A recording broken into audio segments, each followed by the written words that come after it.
Durham Field here on the campus of Lenoir-Rhyne University for Game 2 of our doubleheader, Bears versus Catawba. Catawba won the first game 6-3, and a real heartbreaker for Lenoir-Rhyne, led 3-1 for a good portion of that game before Catawba came back late and took the victory. Lee Poteet, trying to get my starting lineup sorted out here. Lee Poteet leading off for Catawba, as he did in Game 1.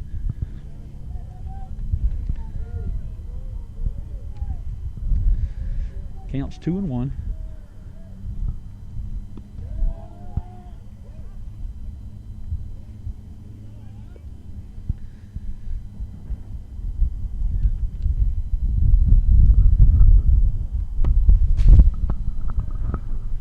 Little question there on the pitch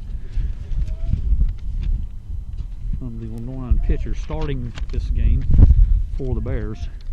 Still having some wind and paper issues up here on top of the dugout.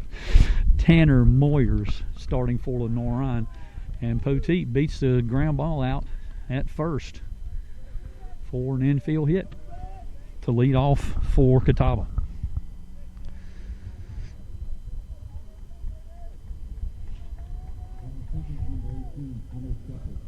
Hunter Shepard and a big double in the first game to help draw Catawba close.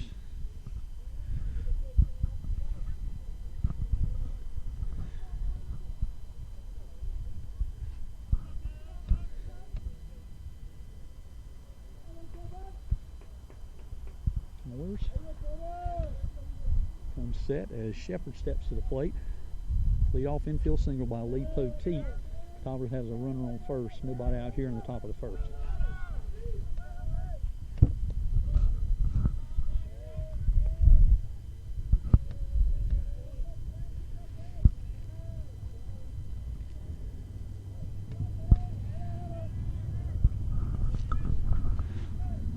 First pitch is a ball.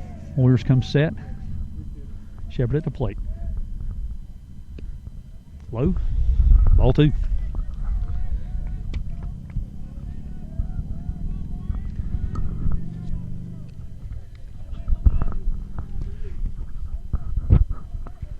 Catawba's win puts him at 2-0 on the season. Bears fall to 2-1 after beating Coker twice last weekend, and hoping to split this doubleheader here today.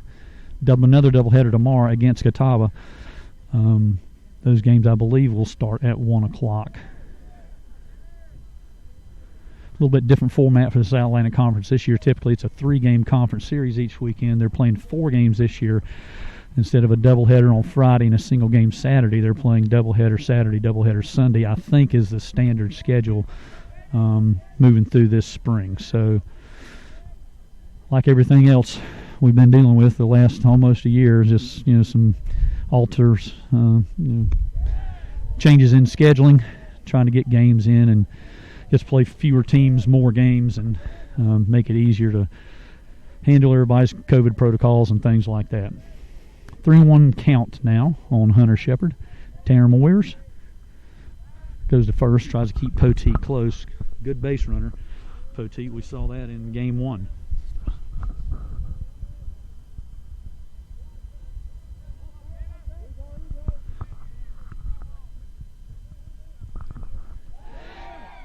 Poteet's off running, and they ball 4. So early trouble for Lenoir-Rhyne as Catawba gets an infield single and a walk to put runners on first and second with nobody out here in the top of the first.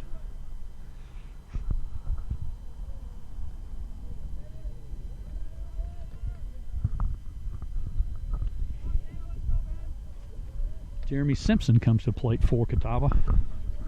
Big game for him in the first game. He went 3 for 4, if I remember right. First pitch high, 1-0. Catawba with 2 runners on, no outs here in the top of the first.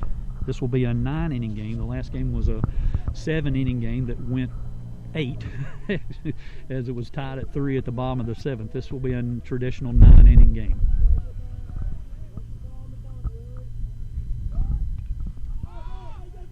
Oh, hard play for the first baseman.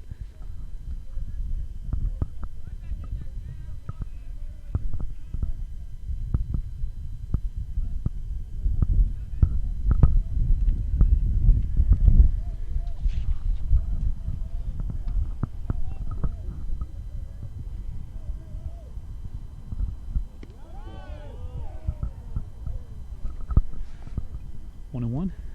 Count now. 1-2, correction. Count now on Jeremy Simpson. Tanner Moyers on the mound for Lenoir-Rhyne.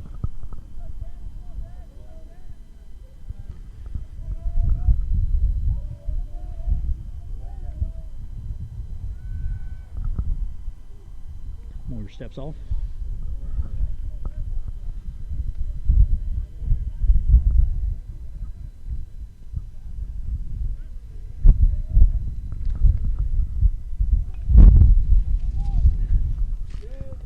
Good play by the pitcher there to get the first out, but the runners advance. So Catawba now with one out has runners on second and third.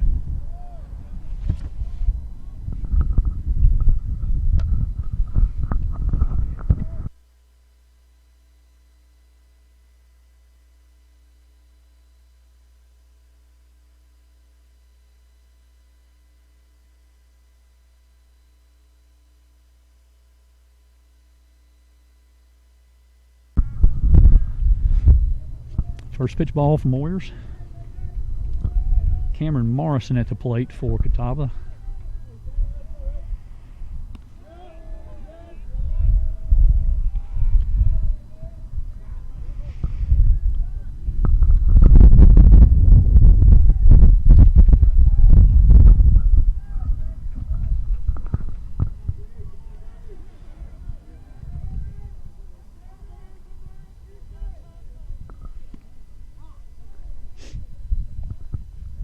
Time called. Counts 1-1. Moyers facing Cameron Morrison.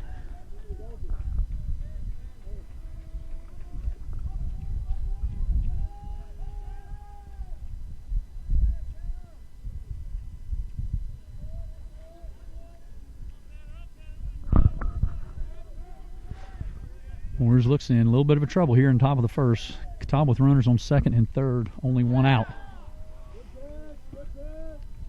2-1. Count.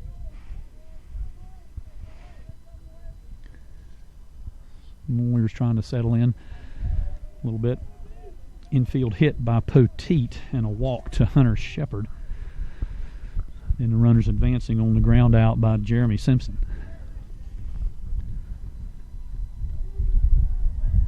Three and 1 now the count. Don't want to load the bases here. Catawba strike early and make it difficult on the Bears quickly. Foul ball. Count goes full. So Moyers has a chance to get this batter, get the second out, and maybe get out without giving up a run here in the top of the first.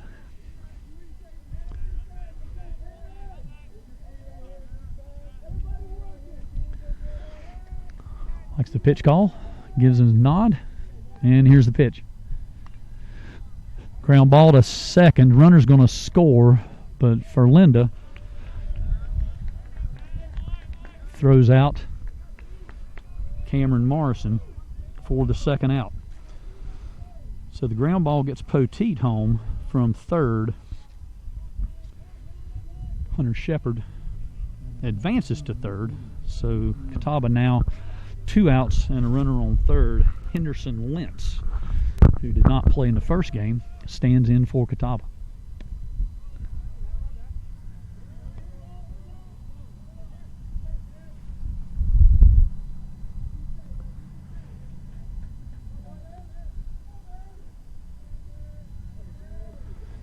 Moyers down the count, 1-0. Nice strike. 1-1. Hunter Shepard on third for Catawba. Tanner Moyers trying to keep him there here with 2 outs in the top of the first. Ground ball looks like it's going to be for Linda. It's going to be a tough play. And tried to scoop the ball for Lenoir-Rhyne, and the runner advances. So it was going to be a tough play for Linda either way, but throw in the dirt is not picked up by Damian Pierce. And Hunter Shepard scores, and Henderson Lentz ends up on second base.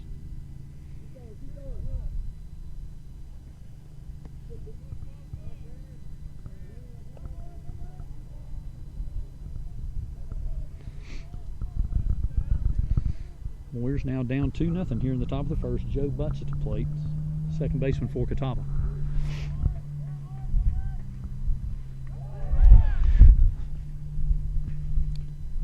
Lentz was on the move to third. Butts fouled the ball off. Counts now 1-1 as Lentz trots back to second base.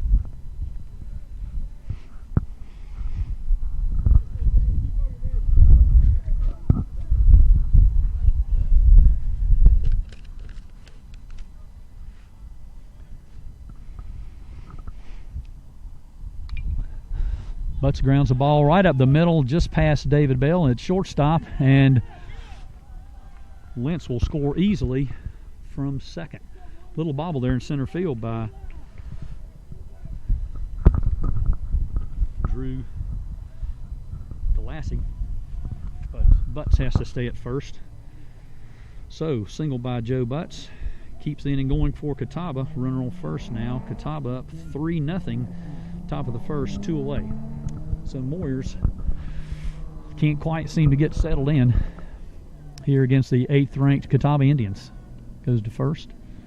Tries to keep Butts close. Zach Miller, the designated hitter, up for Catawba. He tied the game with a solo home run. Back in Game 1, Bears were leading 3-2, and Miller hit one out and tied the baseball game. Butts goes, and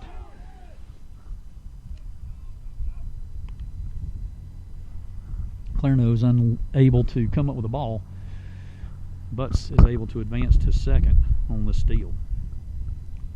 Pitching coach out early for Lenoir-Rhyne. As Catawba has another runner in scoring position here with 2 outs in the top of the first, already ahead 3-0.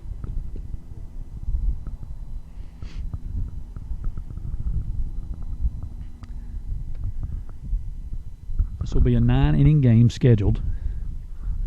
The first game was a 7-inning game. The doubleheaders in the South Atlantic Conference are 7-inning and 9-inning games. However, that first game did go extra innings. So an 8-inning first game. This game scheduled for 9 minimum. Hopefully the Bears can just go ahead and take it in the scheduled 9, but trail here 3-0 in the top of the first. So they've got some work to do already. Zach Miller at the plate. Joe Butts stands at second base for Catawba. Moyers comes to the plate. And a chop foul down the third baseline.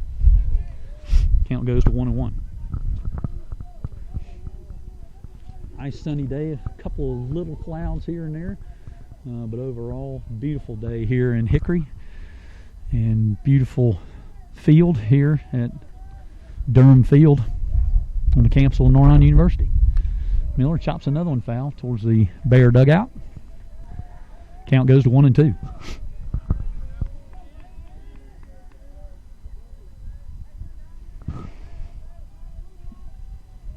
Moyers trying to get out of a jam here. Has already given up 3 in the top of the first. Has a runner at second for Catawba, Joe Butts. And Zach Miller, one of the heroes for Catawba in Game 1, at the plate. Counts 1-2. Moyers comes set. And here's the pitch. Oof. I think Moyers wanted that one. Looks like it was a little bit off the plate, maybe. Count goes to 2-2.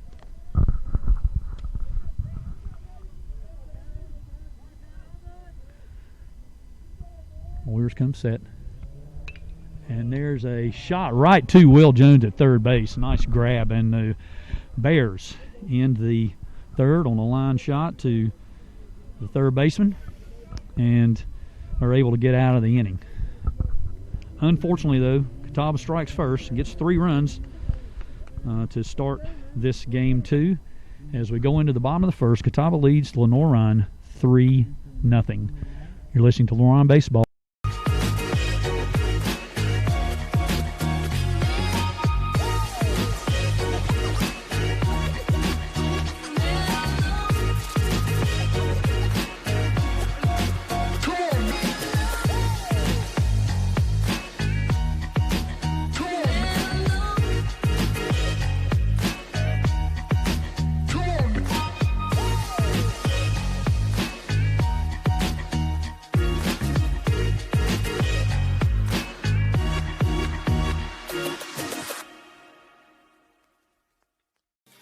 Kia in Hickory. We want to see you driving a new Kia or, hey, a quality pre-owned Kia. We've got a huge selection of new and pre-owned Kias. You got to get to Paramount Kia in Hickory, Highway 70, ParamountKia.com.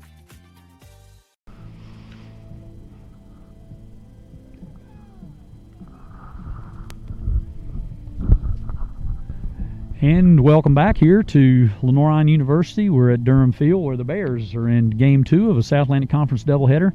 They dropped Game 1 6-3 to the 8th-ranked Catawba Indians, looking to split these two games here on a beautiful Saturday, chilly but beautiful, in Hickory, North Carolina. Leading off for the Bears will be Drew Galassi playing center field, as the Bears try to at least get a little bit back after giving up 3 runs to Catawba in the top of the Catawba, ranked 8th in the nation, picked to win the South Atlantic Conference 2-0 after their win here in Game 1. Bears fall to 2-1 and are trying to again split this doubleheader against the Indians. The first of 2 doubleheaders this weekend, another one tomorrow, also against Catawba.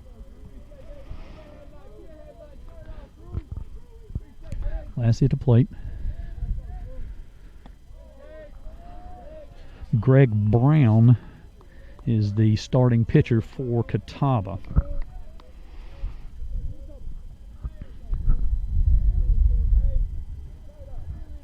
First pitch of ball to Galassi. Second pitch, foul back. Count goes to 1-1.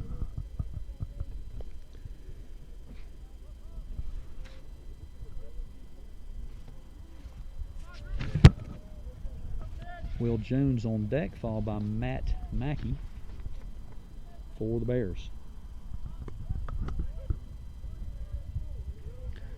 Strike.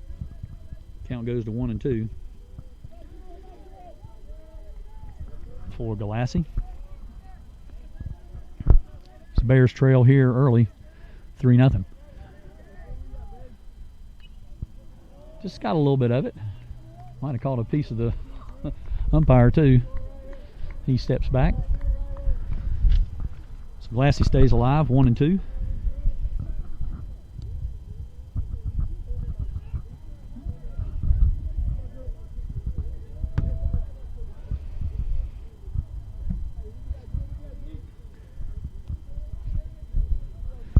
Brown comes set. Here's the pitch. And a strikeout for Drew Galassi. So that's how the first inning starts for the Bears. Galassi goes down on strikes. Will Jones steps to the plate. Big 2-run home run for Will Jones in Game 1. Really was the difference in the game till late when Catawba started mounting a comeback. And at 3-2 going into the 7th, Catawba got a solo home run to tie the game at 3 and then ripped off 3 runs in the top of the 8th and put the Bears away. But a big hit by Will Jones there in Game 1 gave the Bears a lead for much of the game. Looks at ball 1.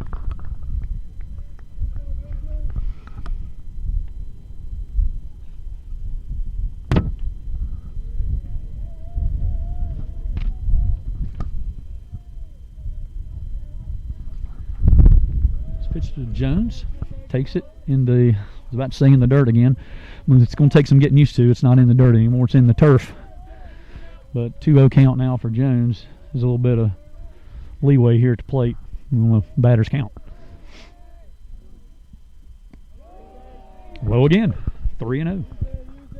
So after the initial strikeout of Galassi at the top of the inning, Jones able to work a 3-0 count on Greg Brown.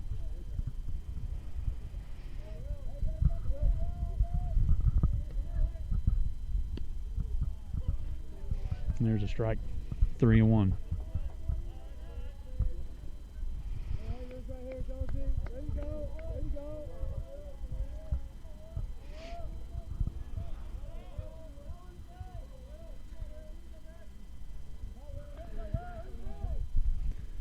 There's a pitch, and Will Jones draws a walk. So after a strikeout for Brown in the first batter, he walks Will Jones. The Bears have a batter, have a runner on first with one out here in the bottom of the first. Matt Mackey comes to the plate. He's DHing here this game. He played first in the first game.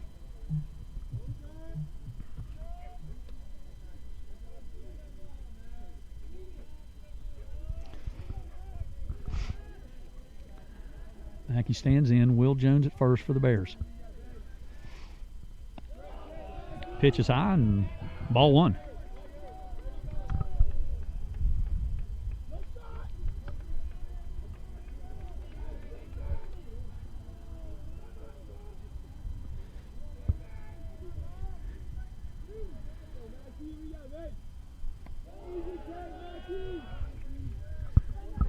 Takes ball two.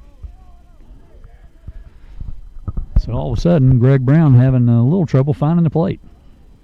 Walked Jones and is gone down 2-0 to Matt Mackey.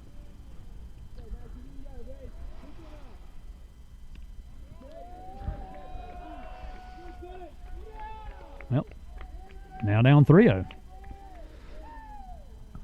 So he'd gone 3-0 to Jones, got back to a full count, or excuse me, got to 3-1 and then walked Jones. Now he's down 3-0 to Matt Mackey.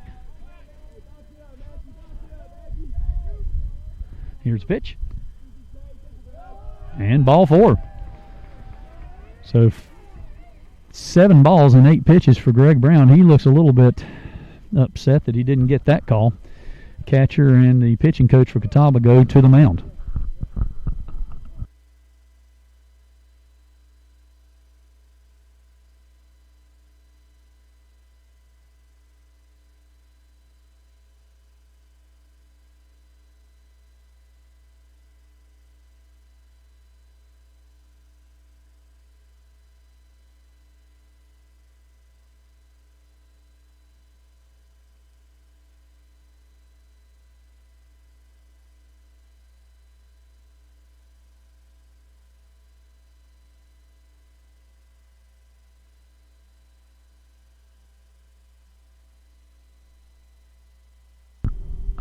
So 2 walks now by Catawba starter Greg Brown, and Nick Clarno comes to the plate. Big first game for him at the plate. Solo home run, 2 singles, and a nice throw out, and caught stealing throw to the shortstop in game 1 also. So good play behind the plate and standing in the batter's box. Clarno stands in. First pitch is a strike. So the Bears with 2 runners on. Will Jones at second. Matt Mackey at first. Both on due to walks. So 1 out, 2 runners on. Bears trail 3-0. So be nice to get at least one of those runs back here in the bottom of the first and try to settle in and move forward. Big swing by Clarno. He pops it up. I don't know. It's going to be a tough play for somebody. The first baseman's there and makes a nice catch. Heads up running by Will Jones as he goes from second to third, but Clarno pops out foul to the first baseman. Good base running again by Jones. So the Bears now first and third with 2 outs. Catawba leading 3-0. E.J. Rennell, leadoff hitter in game 1, is batting 5th here in game 2.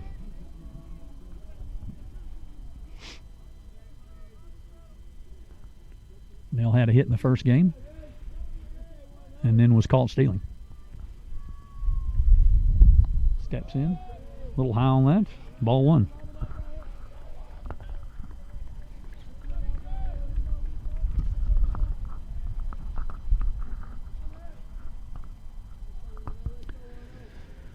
Greg Brown trying to get out of this jam for Catawba. And TJ and Rennell at the plate, and Will Jones at third, Matt Mackey at first. 2 outs. Catawba 3 runs on 3 hits here early.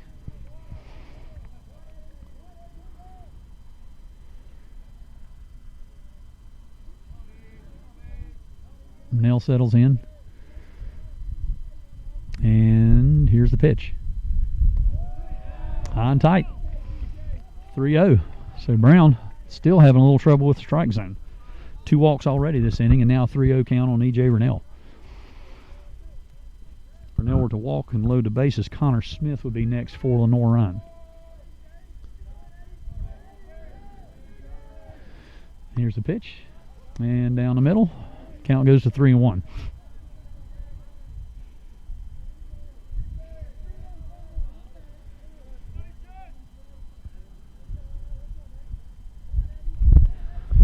Rennell stands in. 3-1 count. 2 outs here in the bottom of the first. Men on first and third for Lenoir-Rhyne. Here's the pitch. Swing and foul back to the screen. So full count now for Rennell. As Bears still trying to get a run across here and get at least one back after Catawba took a 3-0 lead in the top of the inning.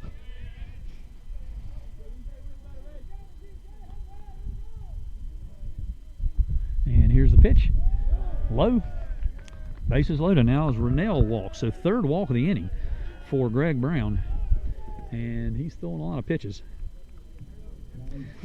I'm a little older than the guys on the field, but in a brisk day, he's the only person on the field without sleeves. And I don't know if that makes any difference or not, but he has walked 3 here in the first.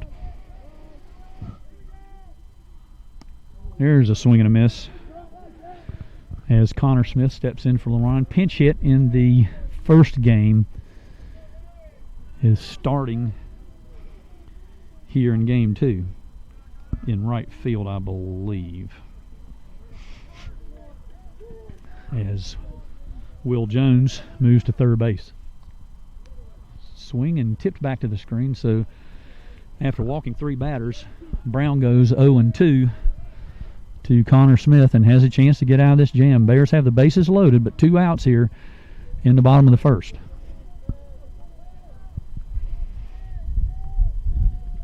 Be nice if we could get at least one run across, get one back from Catawba. Here's the pitch.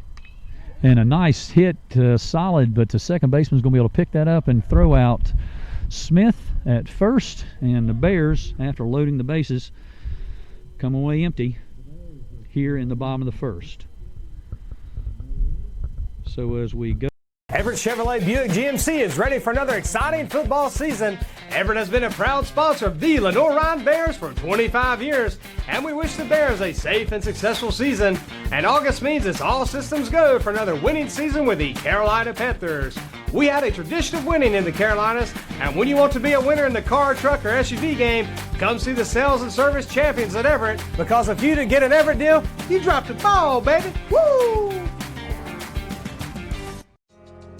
I knew that there was an opportunity to have my college paid for if I was good enough to play baseball at that level. That was going to make a big difference in my family.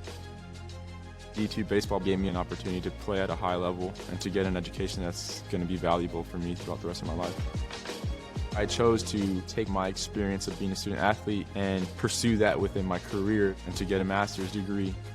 If I wouldn't have had a baseball scholarship, there'd be no chance that I'm doing what I'm doing today.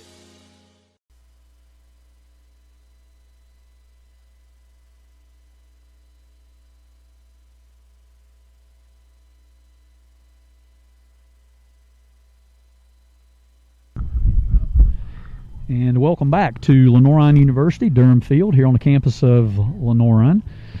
And a nice day here in Hickory. Sun's starting to go down a little bit, much to our chagrin. It is brisk and chilly today.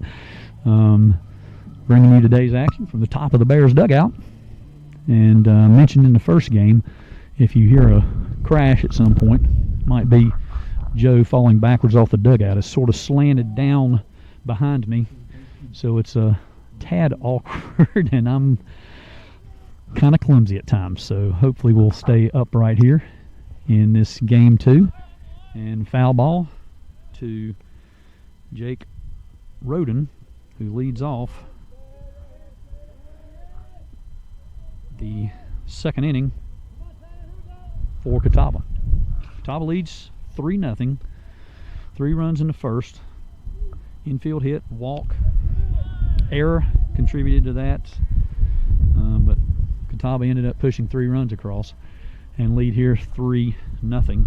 Again, top of the second. Tanner Moyer trying to kind of settle back in after a rough first inning. Moyers, excuse me. And keep Catawba at bay, not let this lead stretch out anymore. 1-2 count on Roden. Moyers comes to the plate. And just out of the reach of David Bell at shortstop.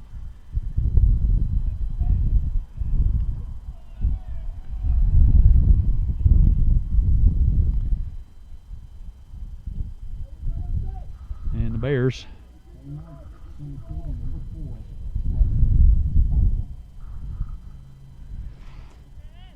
give up a single here to start the second. Bryce Butler, center fielder, number 9 hitter for Catawba.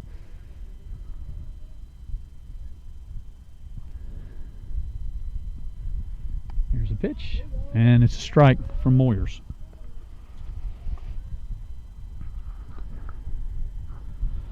So an infield single to lead off the first, and now a single here by Jake Roden to lead off the second.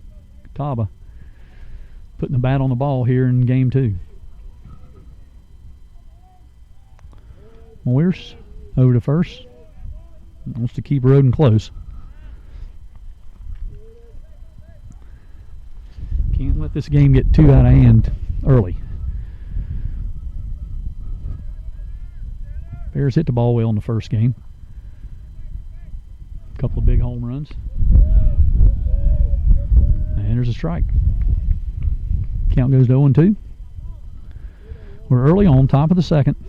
No outs. Catawba has a man on first, up 3-0.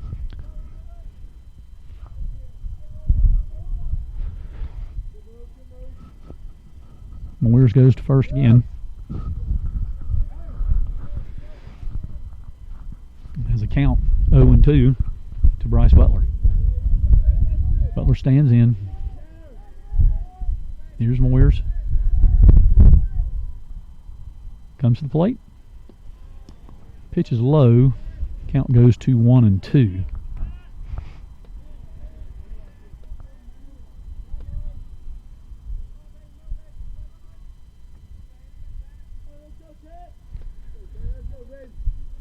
Pretty brisk wind blowing out. I hope that's not a bad sign, but the flag's pretty stiff going out to center field, or left center.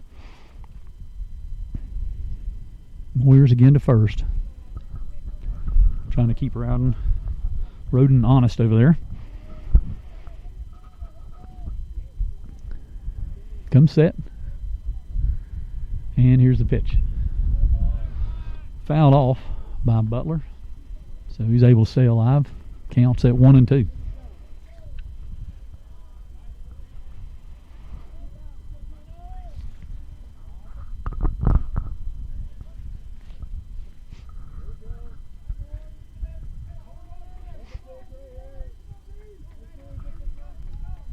Bryce Butler, Brady in a box. Here's Moyers. And he's coming to the plate. Looks like a ground ball just foul past third base. Counts remains at 1-2.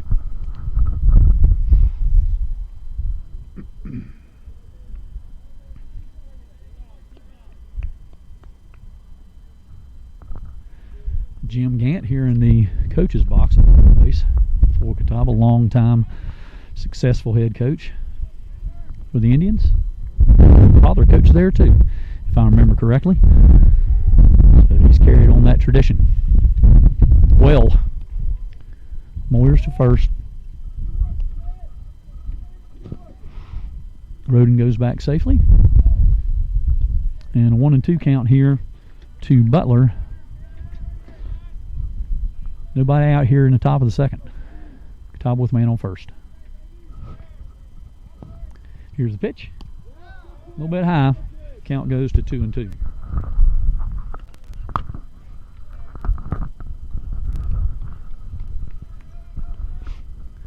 Bears fell in game one after leading for much of the game.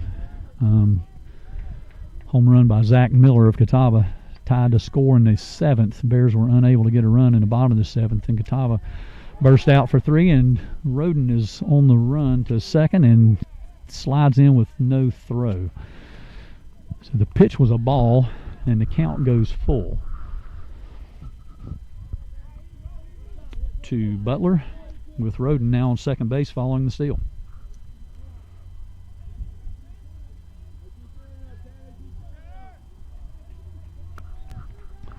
Pierce on the throw. That's a nice play by Damian Pierce there at first to get the third out for Lenoir-Rhyne. So throws a little bit short, and Pierce makes a scoop to get the Braves out of the inning without any further damage. So heading into the bottom of the second, the Bears will be coming to the plate trailing by 3 to Catawba. Score Catawba 3, Lenoir-Rhyne nothing. You're listening to Lenoir-Rhyne Baseball on the Bears Sports Network.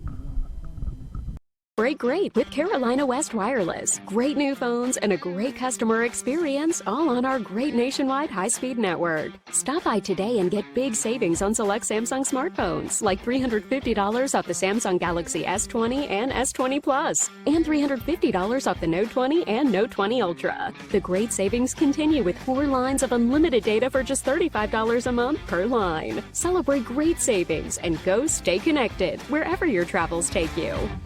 In NCAA Division II, community engagement is an initiative at all 25 national championships because student athletes want to give back while competing for a national title. Over the course of the year, Division II student athletes have an opportunity to leave a lasting impression in local communities throughout the country. Whether Division II student athletes are volunteering at hospitals, schools, after-school care programs, foster homes, or retirement villages, they make a difference in the lives of others. In Division II, we rise to the opportunity and make community engagement ours.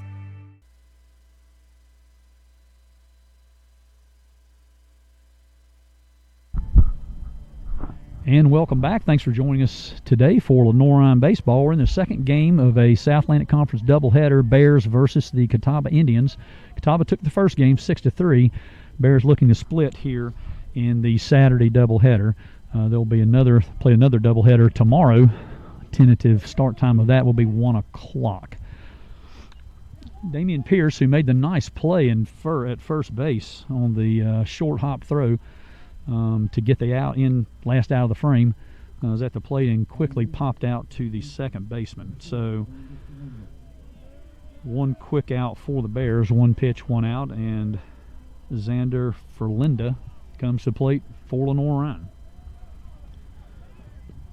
Ferlinda had a really strong game in the field in game 1 for Lenoir-Rhyne.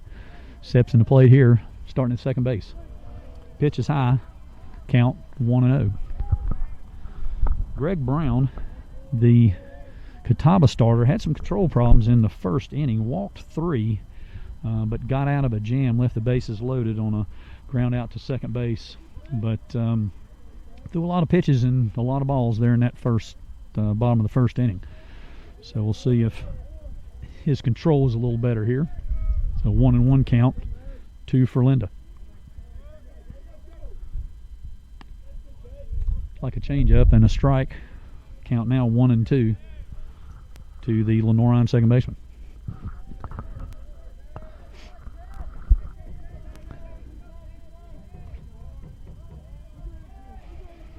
Brown comes set, and there's the pitch, and just foul down the third base line. So 1-2 count on Ferlinda, as Greg Brown tries to get the second out of the inning for Catawba. Bases empty, 1 out here for Lenoir-Rhyne. They trail 3-0 here in the bottom of the second.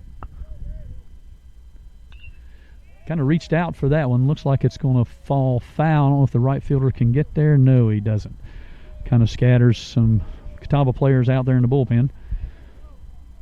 And the count remains 1-2.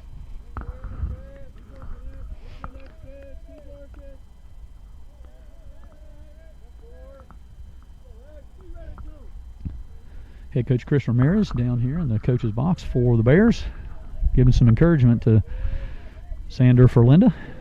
And here's a pitch. Reached for that one too and was able to hit it foul. Count remains 1-2.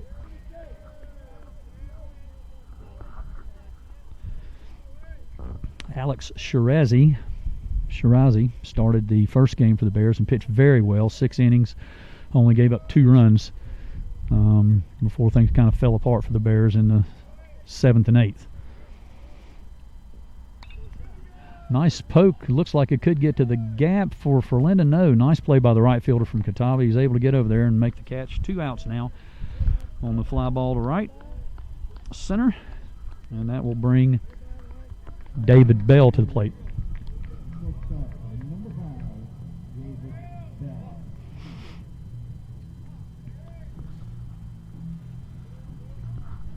Bell's been busy in the field, as shortstops typically are. And as I learned in game 1, he comes up to the plate and he will swing the bat. He does not get cheated.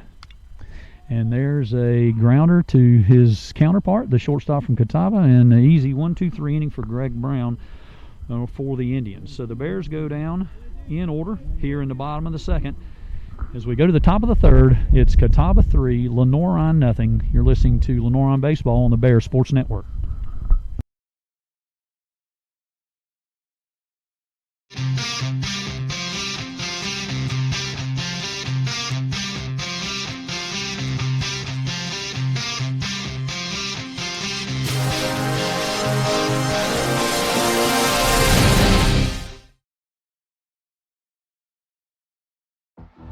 Being a champion takes more than skill, more than endless drills, more than using your head.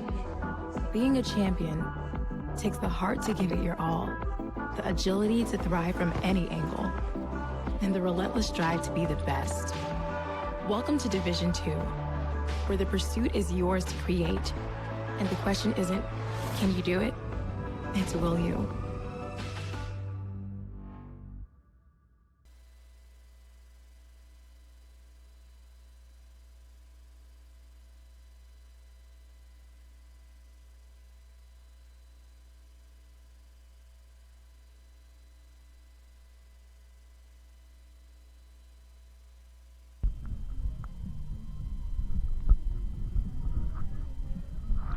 And welcome back to Durham Field here on the campus of Lenoir-Rhyne University. Bears and Catawba Indians in a South Atlantic Conference, second game of South Atlantic Conference doubleheader. Tanner Moyers on the mound for Lenoir-Rhyne. Catawba jumped out to a quick 3-run lead in the top of the 1st. Moyers was able to keep them off the scoreboard in the 2nd, and we come here to the top of the 3rd now with Cameron Morrison at the plate for the Indians.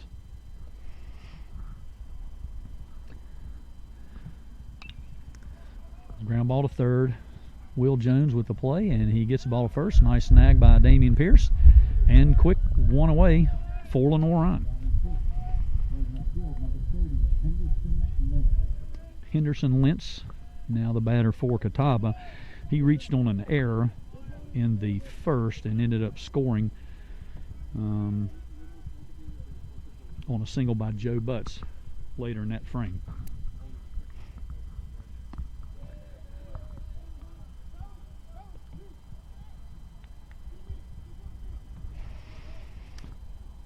First pitch is a ball from Moyers. He gets set. Lentz at the plate. And there's a strike. Nice pitch, Tanner Moyers. Brings the count to even at 1.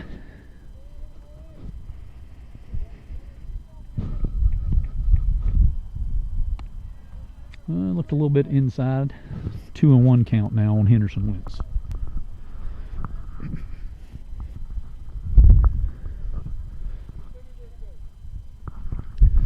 Bears led for much of game 1.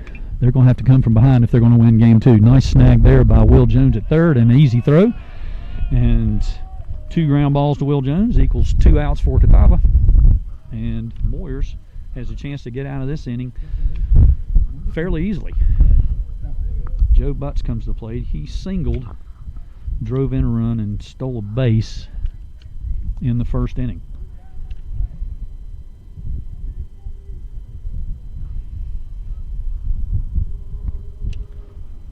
pitch ball.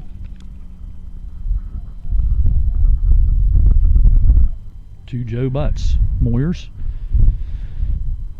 trying to settle in here a little bit after a rough first inning. Count goes to 2-0. Gave up a single and a walk in the second. Got out of that inning without any other problems. And now has a chance at a 1-2-3 here in the third.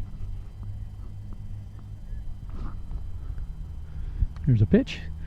Weak grounder there to second for Linda. Looks like it's an easy play, and it is. So 3 batters, 3 ground outs for Tanner Moyers. It looks like he's settled down a little bit and gets the Bears into the bottom of the third with no damage from Catawba.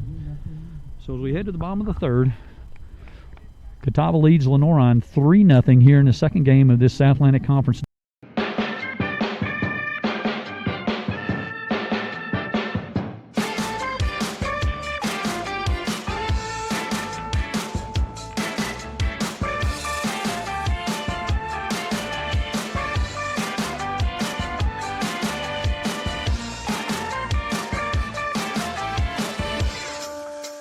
Tasha, did you know Geico could save you hundreds on car insurance and a whole lot more? So what are you waiting for? Hip-hop group tag team to help you plan dessert? French vanilla, rocky road, chocolate peanut butter cookie dough. Scoop that is, scoop that is, scoop that is, scoop that is, scoop shakalaka, shakalaka, shakalaka, shaka, scoop shakalaka, shakalaka, shakalaka. Geico. Switch today and see all the ways you could save. And welcome back to Lenoir-Rhyne baseball here on a pretty and brisk Saturday. They've cut the lights on in anticipation of this game going into darkness. We're in the bottom of the third. Lenoir-Rhyne lost the first game of this doubleheader 6-3, and looking for a split here, although trail 3-0 going into the bottom of the third against the 8th-ranked Catawba Indians. Top of the order for Lenoir-Rhyne, Drew Galassi, Will Jones, and Matt Mackey. Jones busy in the field so far in this game. He'll bat second here in the bottom of the third. Galassi struck out in the first inning, hitting the middle of the order in the first game, but still starting in center field. He's leading off here, game 2. And a pitch, and a little bit high. First pitch ball to Drew Galassi. Greg Brown, the Catawba starter, had some control problems there in the first. Walked the bases loaded, was able to get out of it, but then had a 1-2-3 inning last inning. And there's another ball. So 2-0, just as I was getting ready to say that he seemed to have gotten past his control issues. He goes 2-0 to the Bears leadoff hitter, Drew Galassi.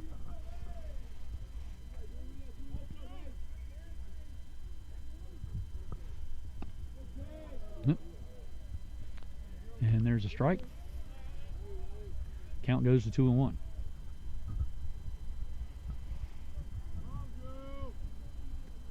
Brown, as I noted in the first, when he was walking all those batters, is the only player on the field without sleeves. Excuse me. And I just speculated if that might be an issue, since he was having a hard time then finding a plate. But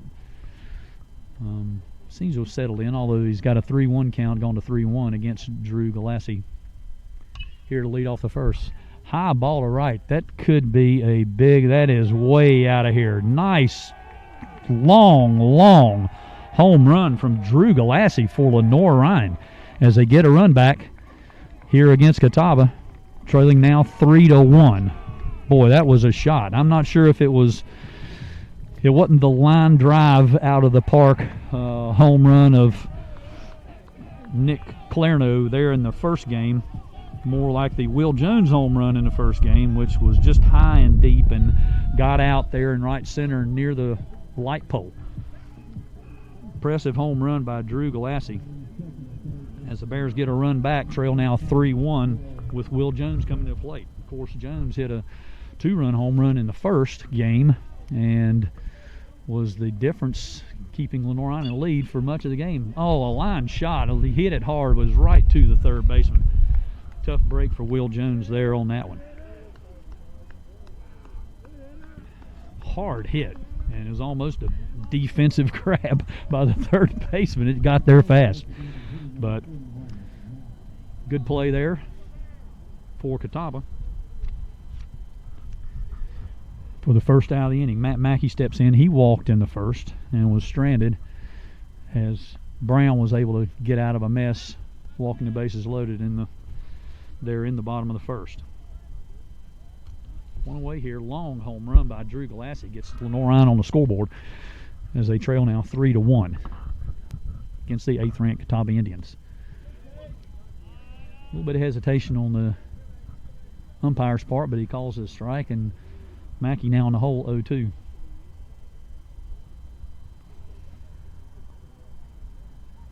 Brown doesn't like the pitch call. He shakes his head. Now he comes set. Mackey's ready. Here's the pitch. And foul back. So Mackey stays alive, still down 0-2 as he fouls that one back into the street, it looks like.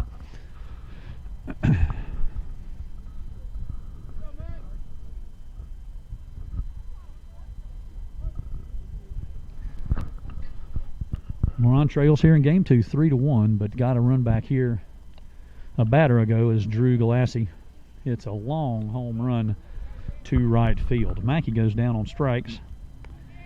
And Nick Clarno, very good first game, both at the plate and behind the plate as the starting catcher. Hit a foul ball to the first baseman who made a nice catch running away from the bag. And the first inning, so Clarno gets his second shot here in the bottom of the third.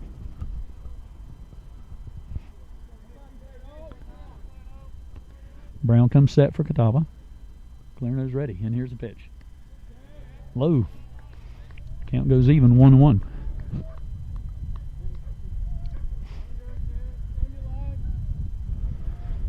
Nice to see some fans here.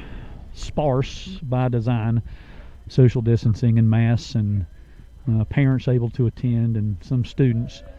But I was saying earlier in game 1, it's just really, really nice to sit outside and watch a live sporting event. It's been a long time, and I know these guys are excited to be playing after having last year cut short. We're here hopefully to get in a full season in 2021. It's busy around Lenoir-Rhyne and a lot of colleges. Right now, these spring semesters, as so many schools just postponed fall sports to the spring, so everything at Lenoir-Rhyne is playing this spring. Basketball, of course, will be over in a couple of weeks, and swimming's winding down, but everything else, fall and spring, football, both soccers, volleyball, in addition to the normal spring sports, are lined up and going. I think on campus today we've got lacrosse, baseball, and softball playing, so it's going to be a lot of hard work and long hours for the Lenoir-Rhyne athletic department for the next couple of months.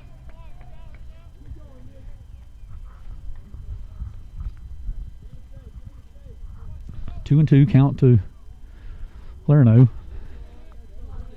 Home run by Drew Galassi gets a run back for Lenoir-Rhyne. They trail 3-1 here in the bottom of the third.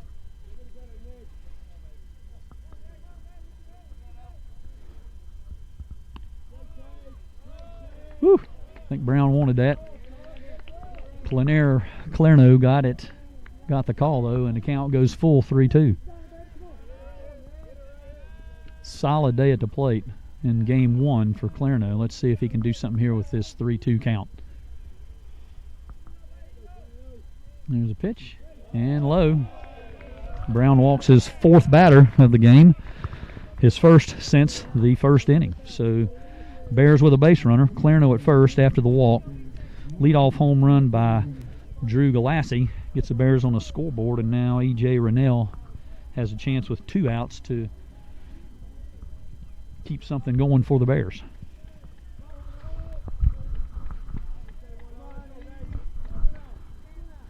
Here's a pitch from Brown. And first pitch ball. So some control issues in the first for Brown, and got a 1-2-3 inning in the second. Now home run, a walk, and a first pitch ball to E.J. Rennell here in the third. Here's a pitch, Rennell. Ground ball to third. He'll take the easy out at second base, and the Bears go down on a fielder's choice, and Nick Clarno getting the out at second. So the Bears get a run back on a solo home run by Drew Galassi to lead off the bottom of the third. We go to the top of the fourth. Catawba 3, Lenoir-Rhyne 1. You're listening to Lenoir-Rhyne Baseball on the Bears Sports Network.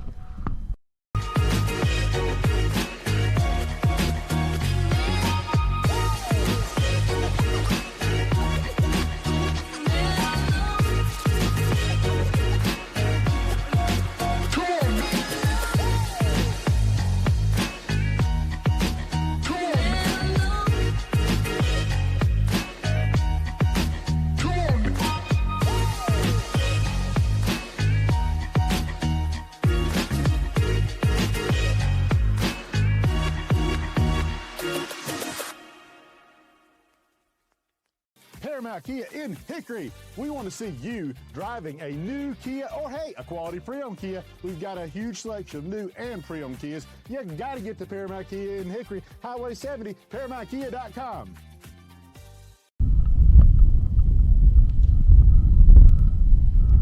And welcome back to Durham Field here on the campus of Lenoir-Rhyne University. The Bears in the second game of the South Atlantic Conference doubleheader against Catawba. Catawba leads here 3-1. Top of the fourth inning. My table almost tipped over. Sitting on a little bit of a slant here on top of the press box, so I'm trying to be careful.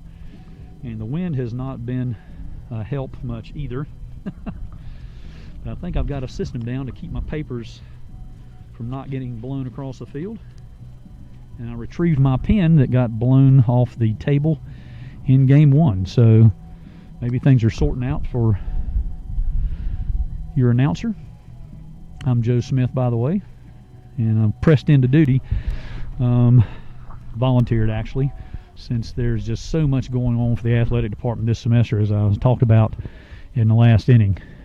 So I'll be bringing you some games, baseball and softball, here from home fields for the rest of this season. Tanner Moyers still on the mound for Lenoir-Rhyne. Foul ball way over and off of the Ms. Mauser's driveway and back into her backyard.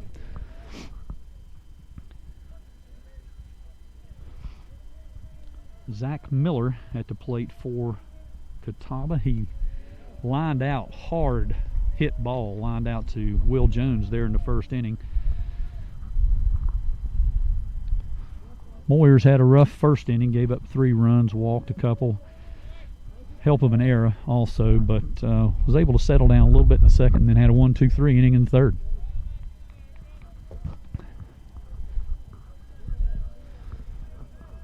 Miller thought he was contending that he might have gotten hit by the pitch, so umpire said no, and the count goes to 1-2.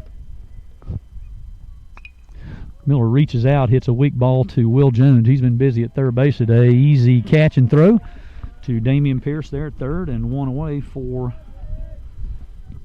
Catawba here in the top of the fourth.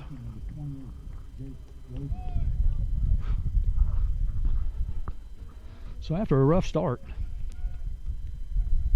Moyers has retired 6 in a row and looks to have really settled down from that rocky first inning. Here's a pitch, and the strike called. Jake Roden singled, stole a base in the second, but was stranded as Moyers buckled down and got out of the inning.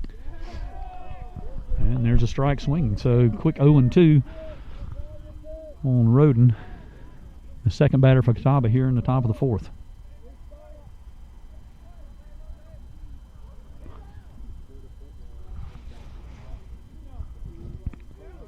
A little bit outside. Count goes to 1-2.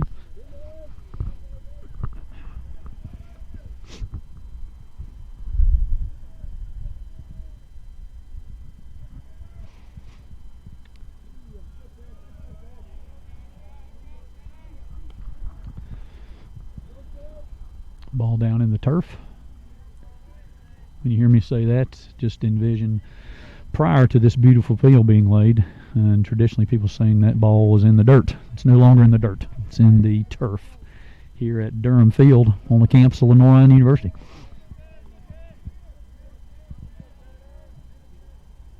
Just such a outstanding and thoughtful gift back to Lenoir-Rhyne from Rhett Durham, 95 grad and baseball player, to really give us, I haven't seen all the fields in the South Atlantic Conference, obviously, but I'll feel confident saying there's none better. I'd like to say it's the best, but without seeing them all, I probably can't say that. But I will say there are none better. It's just a beautiful, beautiful field here that the Bears will now be able to play on for years to come. And if you're out there and have played baseball for Lenoir-Rhyne in years past, the dreaded lip no longer exists.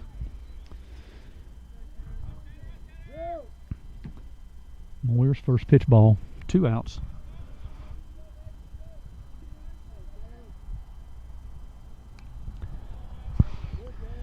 And fouls off. Bryce Butler at the plate for Catawba. He's starting in center field. Started there in game 1. Struck out here in the second inning.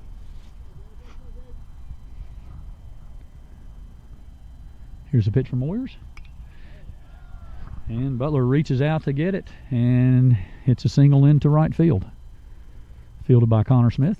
And Catawba's got a base runner here with 2 outs in the top of the 4th. Back to the top of the order, Lee Poteet, and he's caused some problems for the Bears here today. Of course, leadoff hitters are hitting leadoff for a reason, and he's certainly been an example of that today with walks and a few singles and good base running, and the runner goes. That's Butler, and he's into second. The throw got there, but it was to the far side of the bag, and Furlander was not able to reach across and tag out Butler. So Butler moves to second base on a steal. And Catawba now has a runner in scoring position here with 2 outs in the top of the 4th. And Lee Poteet, dangerous hitter at the plate. He squares the bunt, but pulls back. Ball's in the turf, and Butler scoots back to second base. So Moyers. 2 outs here in the top of the 4th. Catawba has a runner on second. Count 1-1 to Lee Poteet. Well, and now they do have. He jumped back to second a couple of times, and nobody came to the bag for Lenoir-Rhyne. But at that time, Furlander did come to the bag, and the Moyers made the throw. Butler scurried back and was safe at second. Here's Moyers again to the plate. Little chop foul past third base, just past the Bears dugout. Count goes to 1-2. On Lee Poteet, Catawba's leadoff hitter.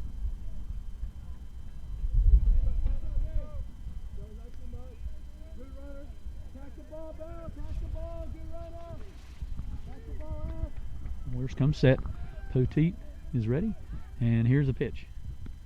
And a swing and a miss. Nice job.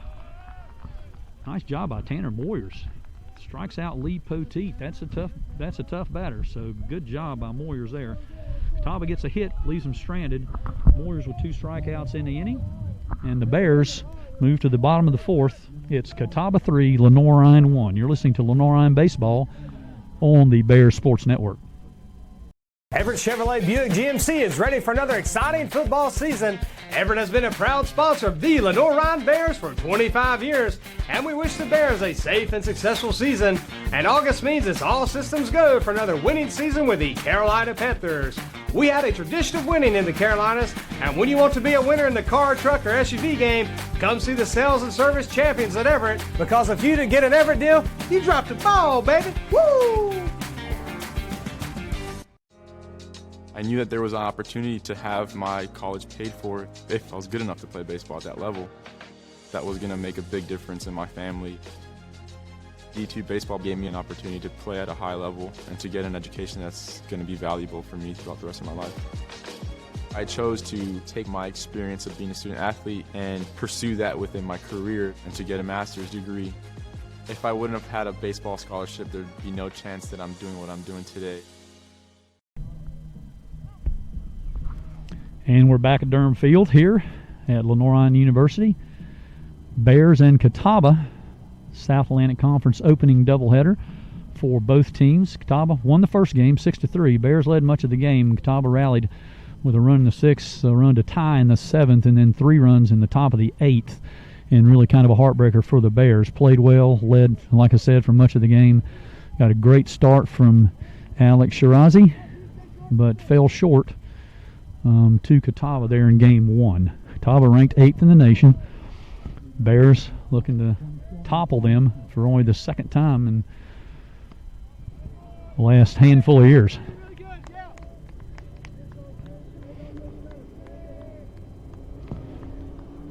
First pitch ball, Connor Smith leading off for Lenoir. He's playing right field here in game 2. Pinch hit in game 1 and starting here in this second game. Pitch is high. Greg Brown still on the mound for Catawba. He's had some control issues. He walked the bases loaded in the first, pitched well in the second, but had a walk and a home run by Drew Galassi in the third for the Bears' lone run. And he goes 3-0 here now to Connor Smith, here first batter in the bottom of the 4th.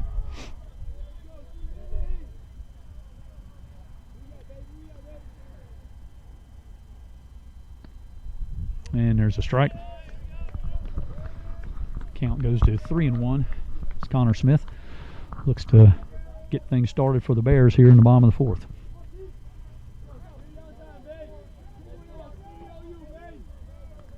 Here's a pitch from Brown. And foul ball back for Smith. Count goes to 3-2. On Connor Smith, the Bears right fielder.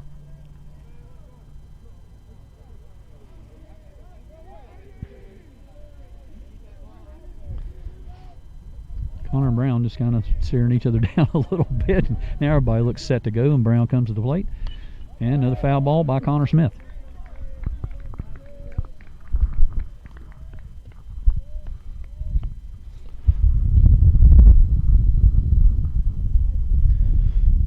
Beautiful, chilly day here at Durham Field and in Hickory. Lots going on campus. There's lacrosse today, softball doubleheader, and of course the doubleheader here, Bears against Catawba, South Atlantic Conference baseball. And Connor Smith draws a walk. It's the 5th walk of the game for Greg Brown, and the leadoff runner's on for the Bears. Damian Pierce starting at first base this game. He's made some nice plays at first base here so far today. Snagged a few out of the dirt and just played a good defensive first base so far. He's at the plate with Connor Shaw at first, nobody out. Bears trying to get something going. Here, trailing Catawba 3-1. First pitch, kind of a strange swing by Pierce. This is a strike. He's down to count 0-1 to Greg Brown. Brown's thrown a lot of pitches. She's got 5 walks as of now. But the only blemish through all that is the solo home run by Drew Galassi there to lead off the 3rd. Pierce, another good cut, but fouled off. Falls behind 0-2.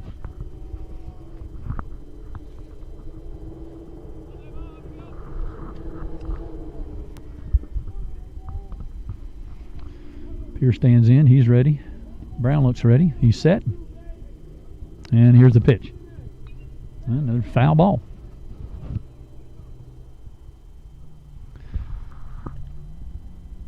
Connor Smith, kind of a delayed start to second, but runs back now to first. Pierce still in the hole 0-2, but battling with a couple of foul balls here last couple of pitches. Pierce looks set.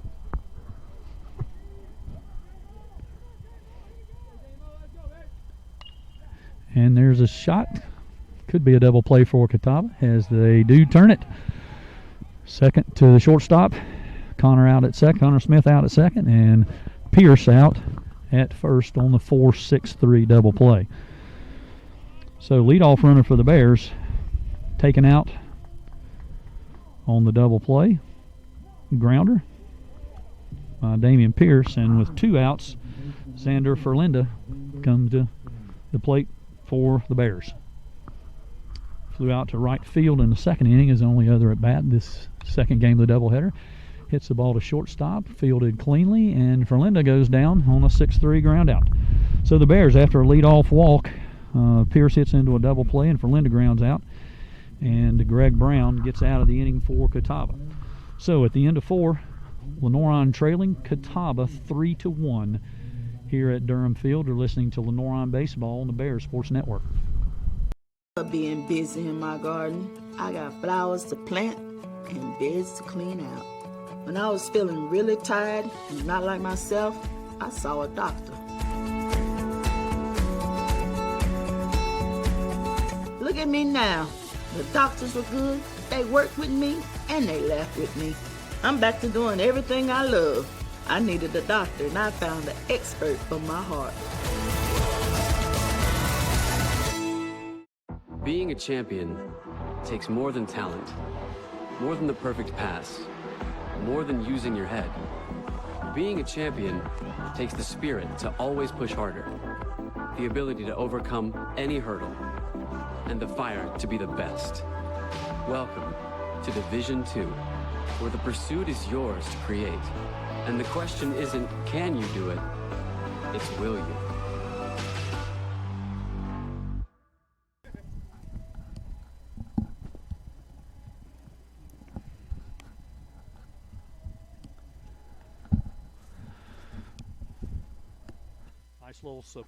Nice little surprise here as I get a headset. Another strap for equipment. There's a lot of games going on campus, and they're trying to get equipment different places for different games. So I was having to hold a mic there for the first game and part of this one, and it's a little bit easier for me if I've got the headset, because then I've got 2 hands I can use instead of just one. Might have saved my pen from blowing off the front of the dugout in game 1. But we're ready and set to go. Tanner Moyers here starting the 5th inning in his start. Rough first inning, but came back and has settled down nicely for the Bears. Now our trail's 3-1. All 3 runs coming in the first inning for Catawba. And the headset came none too soon as the wind now picks up pretty dramatically, and the flag is stiff, flying out in left center.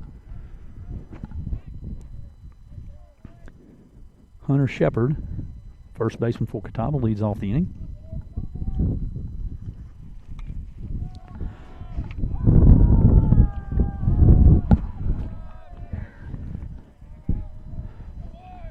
And a line out for Shepard starts off the 5th for Catawba.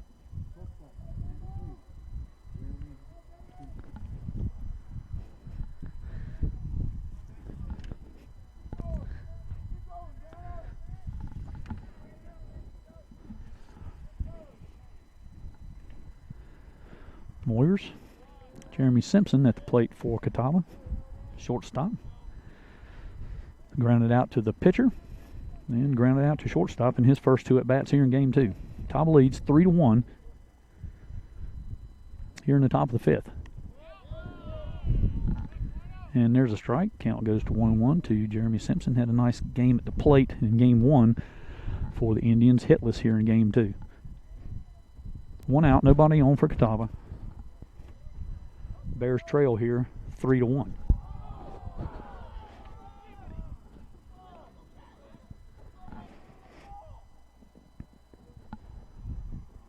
Moyers goes ahead in the count. Again, rocky first inning, but has really settled down since then.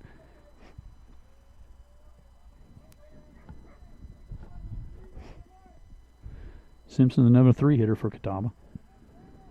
He's ready for the pitch. Here it is. And kind of a flailing swing. Nice strikeout for Tanner Moyers. So Two quick outs here for the Bears in the top of the 5th as they look to send Catawba back out in the field quickly and try to get a couple of runs on the scoreboard. Get back in this game. Not out of it by any stretch, down 3-1. There's a fly ball to left. Looks like Rennell's going to have room. Yes, wow, boy, that was a good play by E.J. Rennell. He was right up against the fence. It was a high foul ball, and he's down. He may have hit one of those posts there in the fence. He's getting up kind of slow, but what a great play in left field by E.J. Rennell. He hung with it, and then after hitting the fence, was able to hold on to the ball. You can tell if he's holding with the left side of his head or something. He was turned around. That was a heck of a play in the field. So good job by E.J. Rennell, and Catawba goes down 1-2-3 there in the top of the 5th. So we head to the bottom half of the frame, with Lenoir-Rhyne trailing Catawba 3-1 here in Game 2 of our doubleheader. You're listening to Lenoir-Rhyne Baseball on the Bears Sports Network.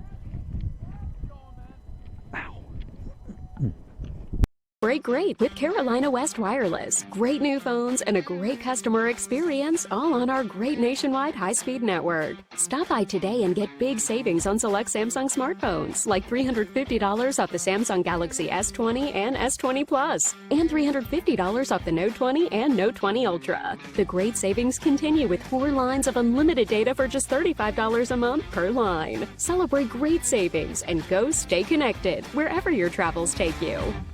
In NCAA Division II, community engagement is an initiative at all 25 national championships because student athletes want to give back while competing for a national title. Over the course of the year, Division II student athletes have an opportunity to leave a lasting impression in local communities throughout the country.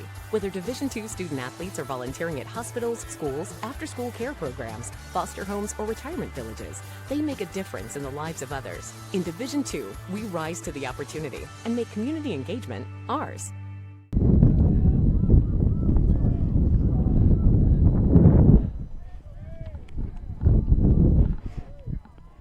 And welcome back to Durham Field here on the campus of Lenoir-Rhyne University. Bears in the second game of doubleheader against Catawba College. Catawba leads here 3-1. Won the first game 6-3.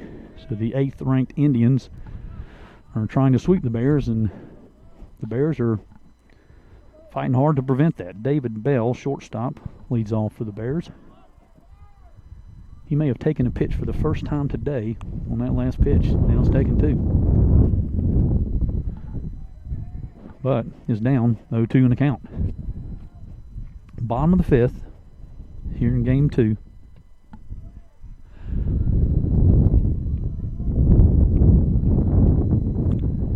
And the swing is going to be a tough play maybe at third. As Bell gets down the line, and oh my goodness, was that a close play. Oof. Disappointing for David Bell. He really shot down the line. It was a slow grounder for the third baseman. You wonder if he was going to have time to get it there, but he made a good catch and throw and just got David Bell there at first for the first out for Lenoir-Rhyne. So we're back to the top of the order. Drew Galassi struck out in the first, but had a solo home run to lead off the third and get the Bears on the scoreboard. As of now, that's the only run for Lenoir-Rhyne. Pitch is low. You can probably hear the wind in the mic. It has picked up, and it is chilly here on the dugout roof at Durham Field. And there's a strike. Count goes 1-1 to Drew Galassi. Greg Brown still out there for Catawba. He's thrown a lot of pitches. He's got quite a few walks, I think 5 so far in the game. But he's still out there. Nice breaking pitch. Strike 2 to Drew Galassi.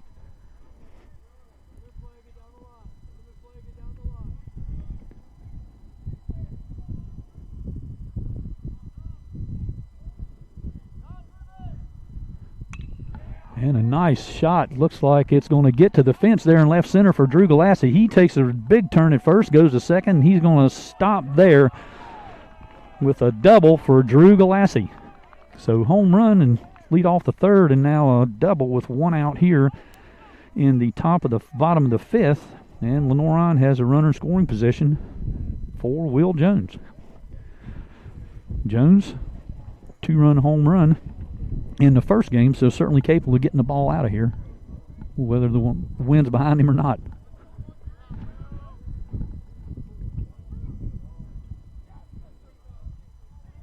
Jones stands in. Drew Galassi at second base, one out for the Bears as they have a runner in scoring position here, trying to get a run back and pull closer to Catawba, trailing 3-1. Pitch is low in the turf. 4-1 to Will Jones. It's been pretty busy. Played right field in game one. Started at third base here in game two, and he's been pretty busy at the hot corner so far. Walked in the first inning, flew out to third, or lined out to third in the third. Ball 2.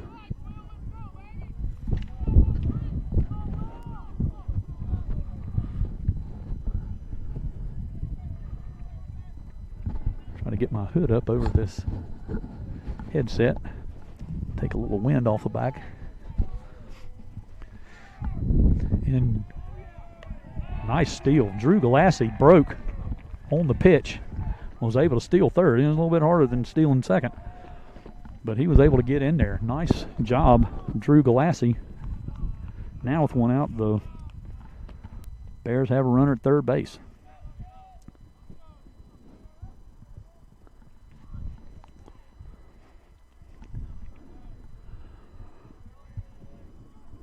First time in my career yesterday I broadcast with a mask. It's a little bit different. 3-1 count now on Jones, so he can be a little selective here. As Brown has walked some batters today, 5 so far, through 4 1/3. Bears need base runners. And there's a nice shot by Will Jones just over the second baseman's head, and that's going to be an RBI single for Will Jones as the Bears pull to within 3-2 now against Catawba here in the bottom of the fifth. So RBI single by Will Jones gets the Bears another run and one step closer to tying this ball game. Matt Mackey now played first base in game one, is DHing here in game two. And Catawba's having a meeting at the mound. Looks like they may have somebody warming up. Greg Brown's thrown a lot of pitches and really hadn't given up a lot of hits, just walks there through 4 innings. Had only given up 1 hit. It was a solo home run to Drew Galassi, but had walked 5, so he'd thrown some pitches and had been in trouble a couple of times. But here, after getting the first batter, has now walked 2, and Brown is coming out of the ballgame. So pitching change for Catawba. I'll try to get the number and let you know who that is. Looks like 25 might be Trent Montgomery for Catawba. Let's see if I can get that confirmed. Yes. And he's a little bit of a sidewinder. So we'll try to figure out the line here on Greg Brown as the Catawba changes pitchers and brings in Trent Montgomery.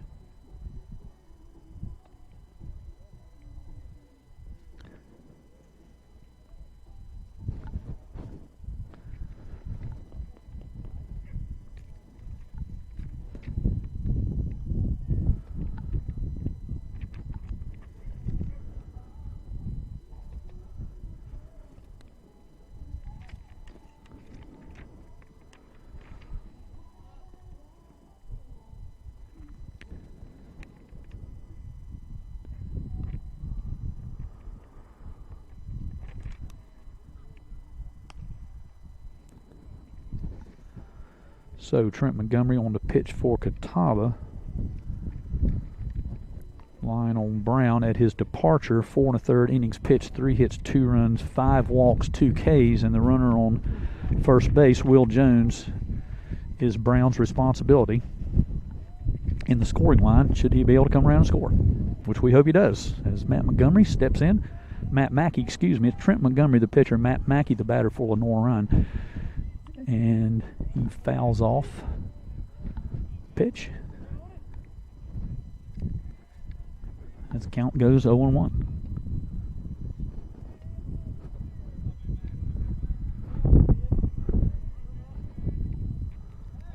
Bears trail now 3-2. David Bell grounded out to third, but then Drew Galassi doubled, stole third, and was driven in on a single by Will Jones, who stands at first now. So the runner at first, one out for the Bears here in the bottom of the fifth. Another foul ball by Mackey. This count goes 0-2. Standard South Atlantic Conference procedure in baseball doubleheaders on conference weekends. Game 1 is a 7-inning game. However, that game went 8 innings after Catawba had tied it in the top of the 7th and then won it in the top of the 8th. This game is a scheduled 9-inning game, and there's a swing and a miss by Mackey as Montgomery comes in, does his job so far, and gets Mackey on strikes. Second strikeout for Matt Mackey after walking in the first. Nick Clarino coming to the plate for Lenoir. Big first game for him. Big game 1 for him. Solo home run, couple of other singles. Also did a nice job behind the plate. Threw a runner out at second. Walked his last time up, looking for his first hit here in game 2. Will Jones on first. He drove in Drew Galassi. Galassi scored both runs here in this second game for the Bears. Solo home run and then scoring on Jones' single. And the Bears trail 3-2 to the 8th-ranked Catawba Indians. Montgomery went to first, keep Jones close, and now looks at the plate with Clarino digging in. I don't know if you dig in on turf or not. We're going to say you do for now. And there's a fly ball foul to right. I don't know if, no, the right fielder wasn't able to get there, thankfully, and bounces over the wall there near the Catawba bullpen. And Clarino goes to 0-1 against Trent Montgomery.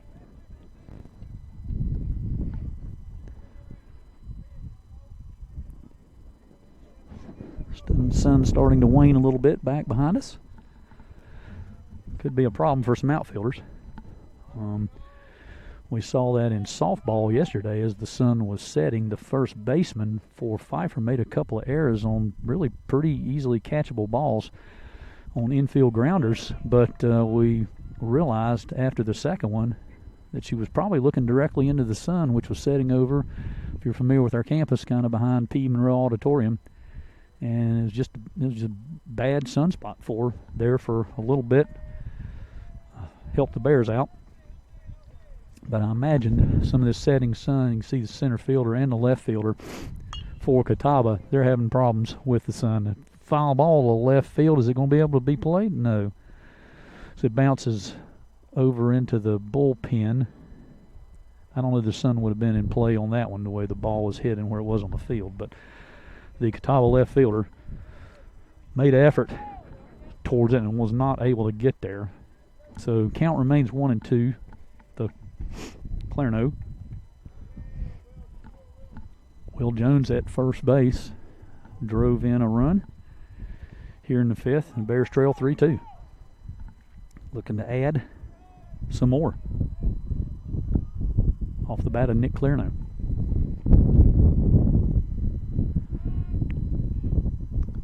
Jones gets back as Montgomery goes to first.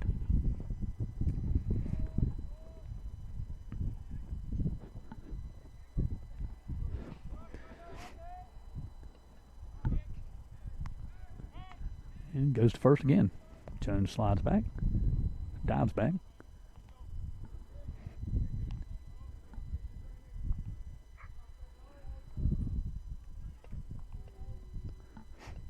Clarino in the box ready. We'll see what Montgomery does, if he comes to the plate or keeps toying with Will Jones. And he does come to the plate, and there's a strike 3 for Clarno against Trent Montgomery. So Montgomery comes in with a runner on first, and the Bears having already scored, and gets 2 strikeouts to end that threat for Lenoir-Rhyne. And he does his job, striking out Matt Mackey and Nick Clarno. But the Bears get a run back here in the bottom of the 5th and trail Catawba 3-2. We'll head to the 6th inning. You're listening to Lenoir-Rhyne Baseball on the Bears Sports Network.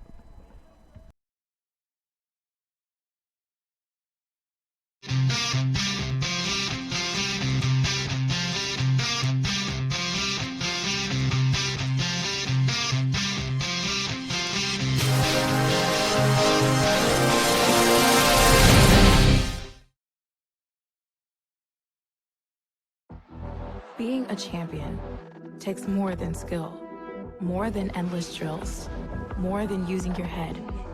Being a champion takes the heart to give it your all, the agility to thrive from any angle, and the relentless drive to be the best. Welcome to Division 2, where the pursuit is yours to create, and the question isn't, can you do it? It's, will you?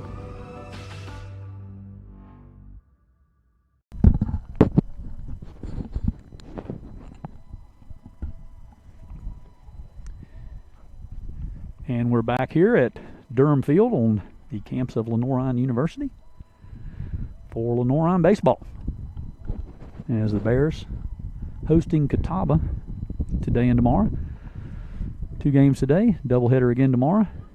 We're in the top of the 6th of Game 2. Catawba took the first game 6-3. Bears led much of that game, and kind of a heartbreaking loss. Alex Shirazi pitched very, very well to start that game. Got through 6 innings, only gave up 2 runs. Things kind of fell hard on the Bears late, and 3 runs in the top of the 8th, which was actually an extra inning since it was scheduled to be a 7-inning game. Put the Bears down to defeat at 6-3.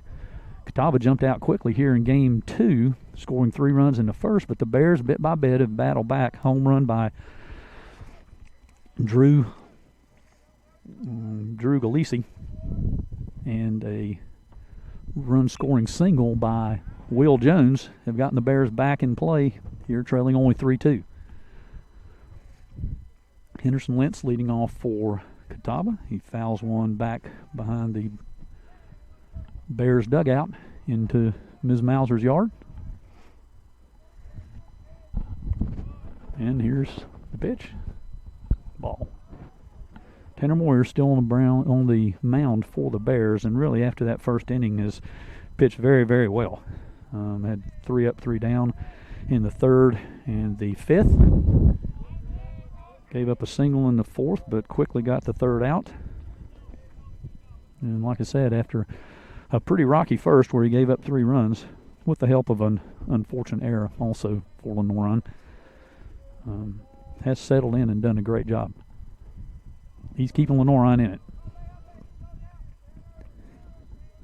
And here's the pitch to Lentz. I think he went. Yes, he did. Had a pretty good angle up here on top of the Bears dugout to see that bat cross the plate on the check swing. So nice job by Tanner Moyers to get the first out here in the top of the 6th.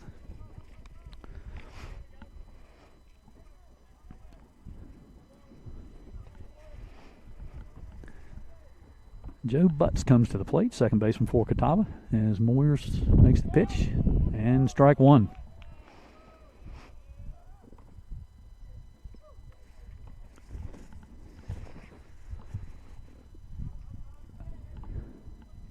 Bears trail 3-2 here. Top of the 6th, Game 2 of the doubleheader. Butts goes again. And quickly a 0-2 count after the strikeout of Henderson Lentz. Tanner Moyers goes 0-2 against Joe Butts. And he looks like he has settled into this ballgame, Tanner Moyers.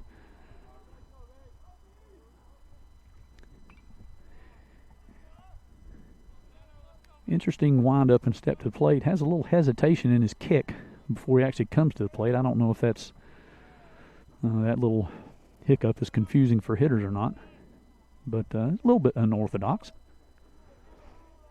If if you're watching.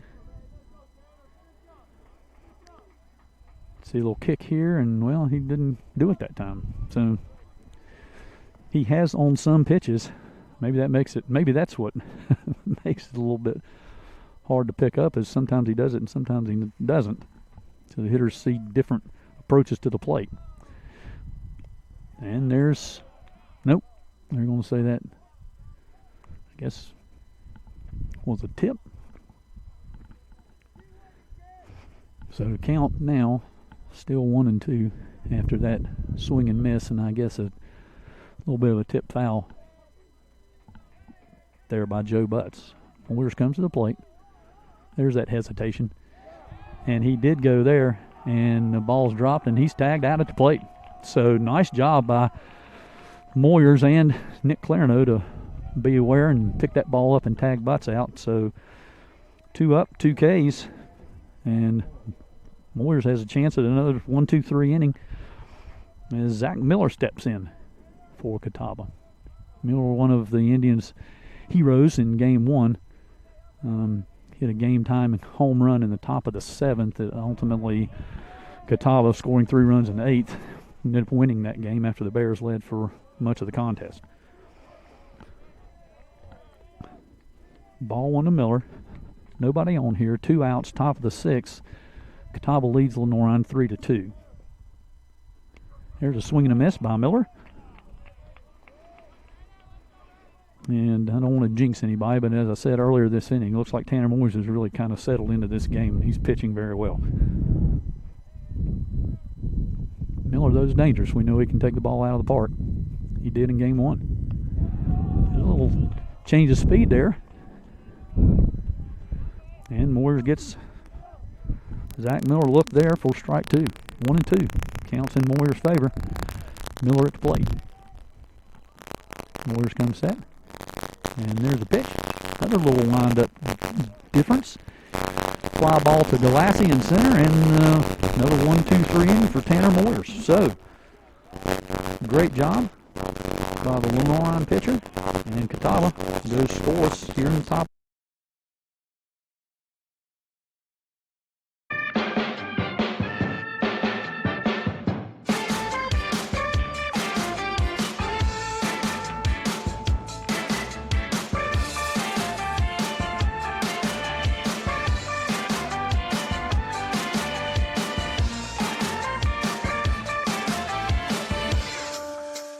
Tasha, did you know Geico could save you hundreds on car insurance and a whole lot more? So what are you waiting for? Hip Hop Group Tag Team to help you plan dessert? French vanilla, rocky road, chocolate peanut butter cookie dough. Scoop that is, scoop that is, scoop that is, scoop that is, scoop shakalaka, shakalaka, shakalaka, shaka, scoop shakalaka, shakalaka, shakalaka. Geico. Switch today and see all the ways you could save.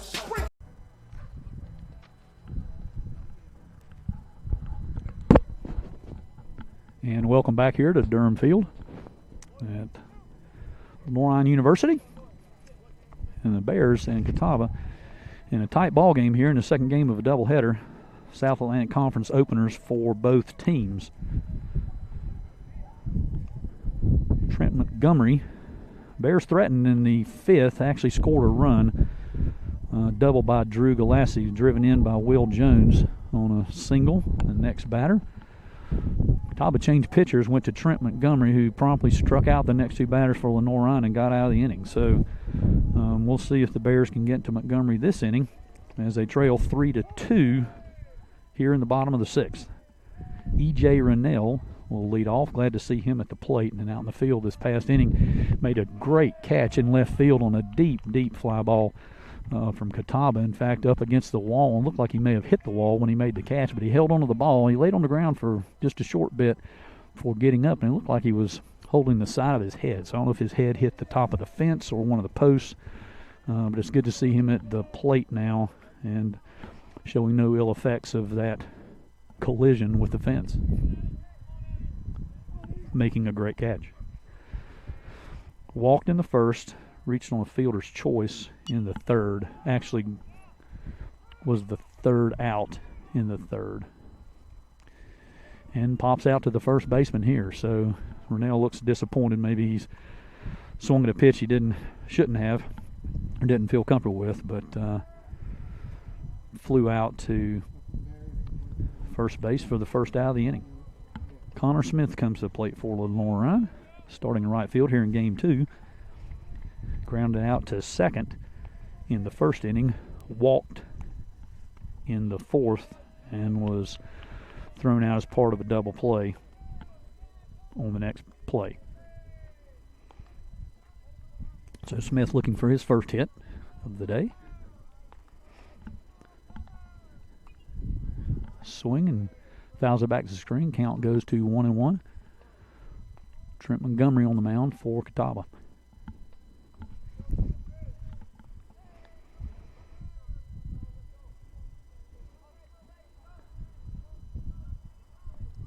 Connor Smith, tall, lean kid. I think they list him at 6'4", 205. And there's a sidewinder throw from Thompson that goes straight to center field and for the second out of the inning. So Connor Smith flies out to center, and Damian Pierce will come to the plate for the Bears. Pierce starting at first base. Well, now it looks like Catawba's going to change pitchers again. So Trent Montgomery comes in, faces 4 batters, gets 4 outs, and now is out of the game after doing an excellent job in relief of Greg Brown. So we'll try to catch who the new pitcher is for Catawba. Looks like maybe it's number 8. See if I can confirm who that is. Looks like it's Caleb Link. Caleb Link looks like it's the new pitcher for Catawba. So as I said, Catawba, Taylor Montgomery comes in and does his job for the Indians. Gets out of a little bit of a pickle in the bottom of the 5th and gets the first 2 outs here in the bottom of the 6th.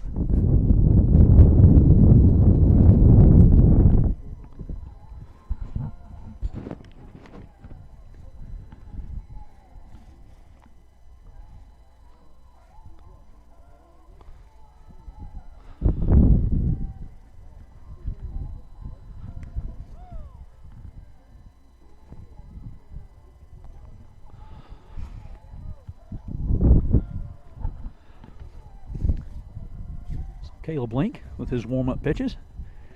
Here, 2 outs in the bottom of the 6th. Bears trail 3-2. Catawba on their 3rd pitcher, Tanner Moyers. At least from what we know now, is still in the game for Lenoir-Rhyne. Rocky First has pitched very, very well since then. 3 runs on 5 hits, no errors for Catawba. 2 runs on 3 hits, 1 error for Lenoir-Rhyne. And Damian Pierce will step into the batter's box for the Bears to face Caleb Link. Pierce popped up to second in the 2nd inning, hit into a 4-6-3 double play in the 4th.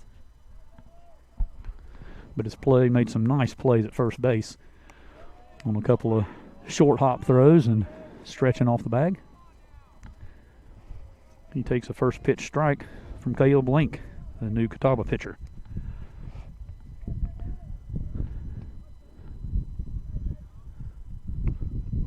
Well, and there's strike 2.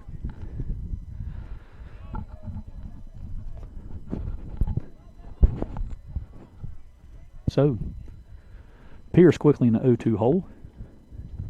As Caleb Link gets set and comes to the plate. Shot to left center. Looks like that's going to get down, and it's no. What a great play by the left fielder at Catawba. Boy, that's a heartbreaker for Damian Pierce. It looked like that was going to get into the gap and get him to at least second base. But a great play by the left fielder there for Catawba.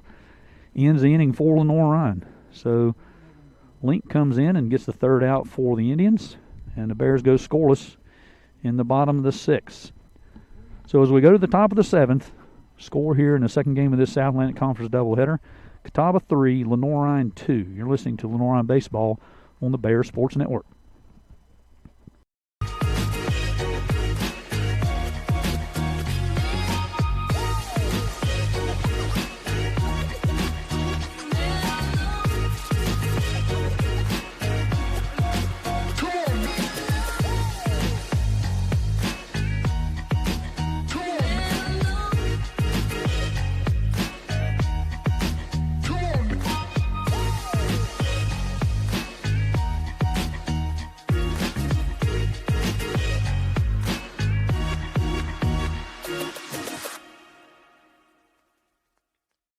Paramount Kia in Hickory. We want to see you driving a new Kia or, hey, a quality pre-owned Kia. We've got a huge selection of new and pre-owned Kias. You got to get to Paramount Kia in Hickory, Highway 70, ParamountKia.com.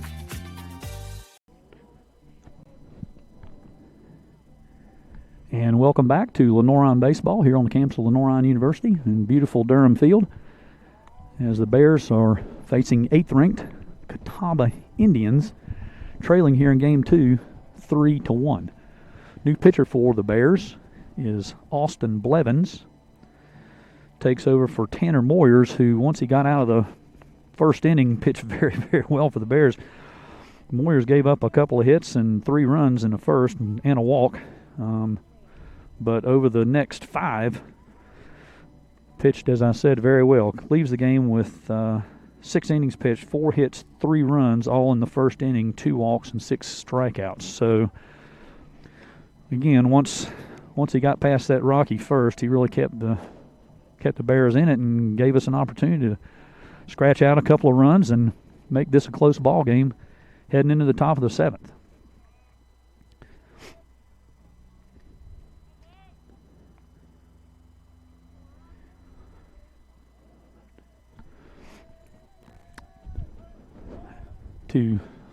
From the 3rd inning on, Moyers got 13 of the 14 batters he faced out. So, ended the game, as I mentioned, really strong. So, Blevins now on for the Bears as Joe Roden comes to plate for Catawba. Roden walked in the first, stole a base, walked in, hit a single in the second and stole a base, then struck out in the 4th. So his 3rd plate appearance here in the top of the 7th. Sun starting to drop down here behind the trees behind us. The little heat we have is fading away. But we're going to stick it out here through the end of this one. Hopefully it won't be an epic 25-inning Atlanta Braves New York Mets game from the 80s. I would rather that not happen. I imagine most of the people here would rather that not happen also. Lights are on here at Durham Field, so this one will end under the lights. Shadows across most of the infield. Some sun still you can see out in the outfield. Tough sun there for center and left. Here, the way the ballpark's configured, you can see Drew Galassi, if you can notice, out in center, kind of holding the glove in front of his face. As the sun, as I look back, it's probably just dead in his eyes.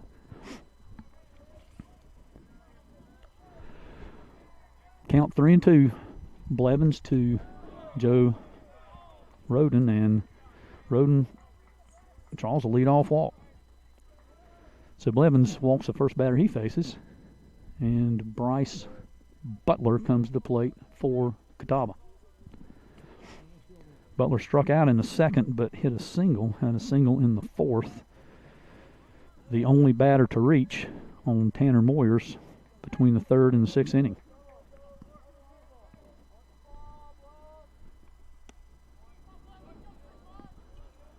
Pitch is low. Oh, no, did they call it a strike?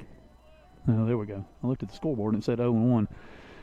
And I'm a little bit from the plate, but I was pretty sure that wasn't a strike. So 1-0 count now to Bryce Butler, the Catawba center fielder.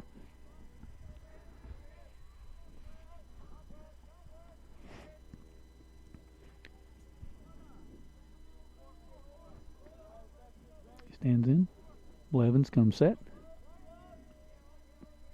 And here's the pitch. That was awkward. Butler didn't get hit by the pitch, and it didn't really look like it was too far inside. It just looked like maybe he lost his balance a little bit. And the pitching coach from Lenoir comes to the mound as Blevins now has walked the first batter and is down 2-0 here to Butler here in the top of the 7th. Bears have drawn close. Scratched out a couple of runs after falling behind 3-0 in the first inning, and you don't want to give them Catawba an opportunity to get a couple of those runs back. So important. Every inning's important, but you don't want to. You want to keep this game close. Lenoir-Rhyne shown they had the ability to get a run here and there, and then the first game showed they could get runs quick. Home runs from Nick Clarno and Will Jones. So good variety of offense for the Bears here to try to get back in this thing. Drew Galassi both runs here for Lenoir-Rhyne in game 2, solo home run, and then scored on a single by Will Jones in the 5th.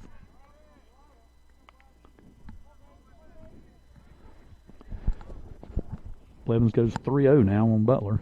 Lee Poteet, dangerous leadoff hitter for Catawba, stands on deck. And there's ball 4, and that may have hit Butler. And he fell down for the second time in this particular at-bat. And Chris Ramirez isn't going to waste any time. Coach Ramirez for Lenoir-Rhyne. He's going to make a pitching change. So Blevins comes in after Moyers sort of settled things in for the Bears and quickly walks 2 batters, and he's going to take a rest for the rest of the day. I'll check and see who the next Lenoir-Rhyne pitcher is, as Catawba has runners on first and second and no outs. Leadoff hitter Lee Poteet coming to the plate. Ian Fago, I believe is how you pronounce his name. I hope I'm not mispronouncing that. When you go through life with a name like Joe Smith, even, a lot of names will make you stumble. Ian Fago. We're going to see if the PA announcer agrees with me. I'm listening for the announcement. Is on the mound now for Lenoir-Rhyne. First pitcher for Lenoir-Rhyne to come into the game in short sleeves. Yep. PA announcer said Ian Fago, so I'm going to go with that too. So Fago comes in for Lenoir-Rhyne and has a little bit of a pickle to try to get out of here in the top of the 7th. Bears gave up 3 runs in the first, and then Tanner Moyer settled down and pitched extremely well the rest of the way through 6.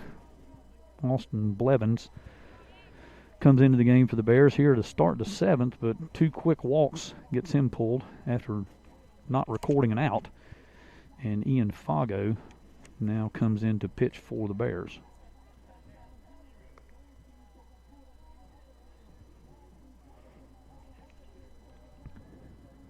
Chilly day here, but beautiful.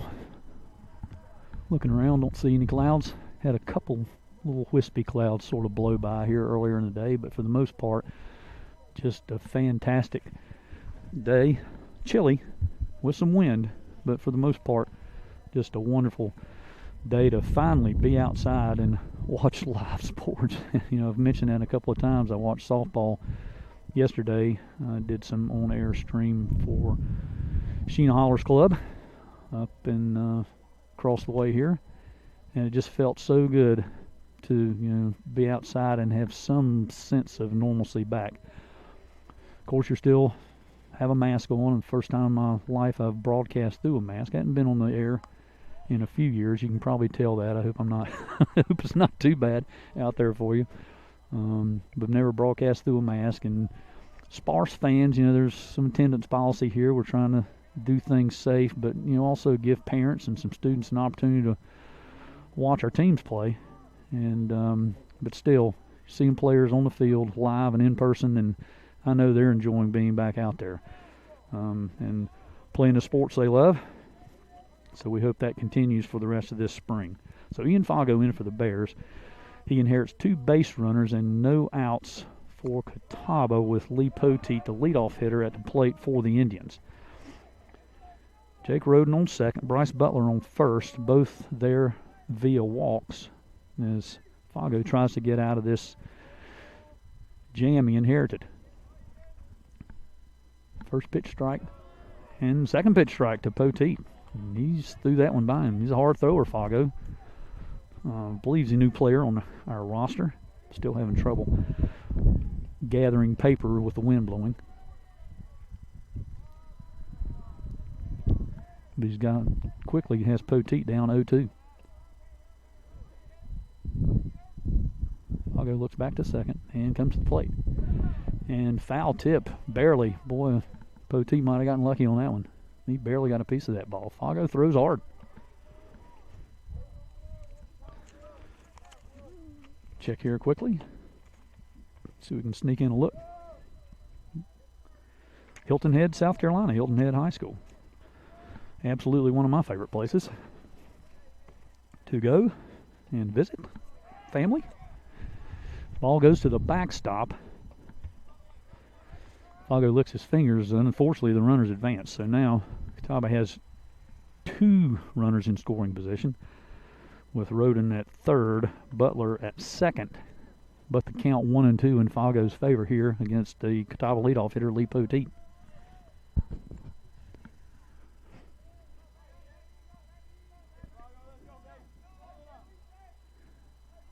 Fargo comes set.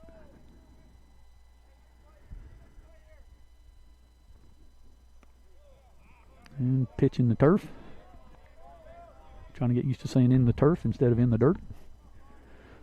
Now pitches are in the turf. This beautiful new field that they were able to put in pretty quickly and professionally here in late fall and first part of into December. Great job getting the field in, and certainly a wonderful gift and kindness of Lenoir-Rhyne alum Rhett Durham. Played baseball here, graduated in 95, to provide the lead gift for what I'm going to say is the best field in the South Atlantic Conference, not having seen some of the other ones, but I'm just guessing. Count now 2-2 on Lee Poteet. Ooh, and just low and away. So Fargo was up 0-2 quick. Now has run the count full to the Catawba leadoff hitter.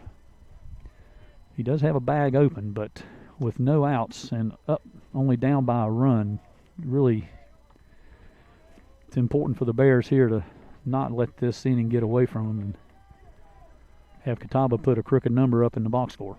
And there's a swing and a miss. So nice comeback by Fargo to get the strikeout on Lee Poteet.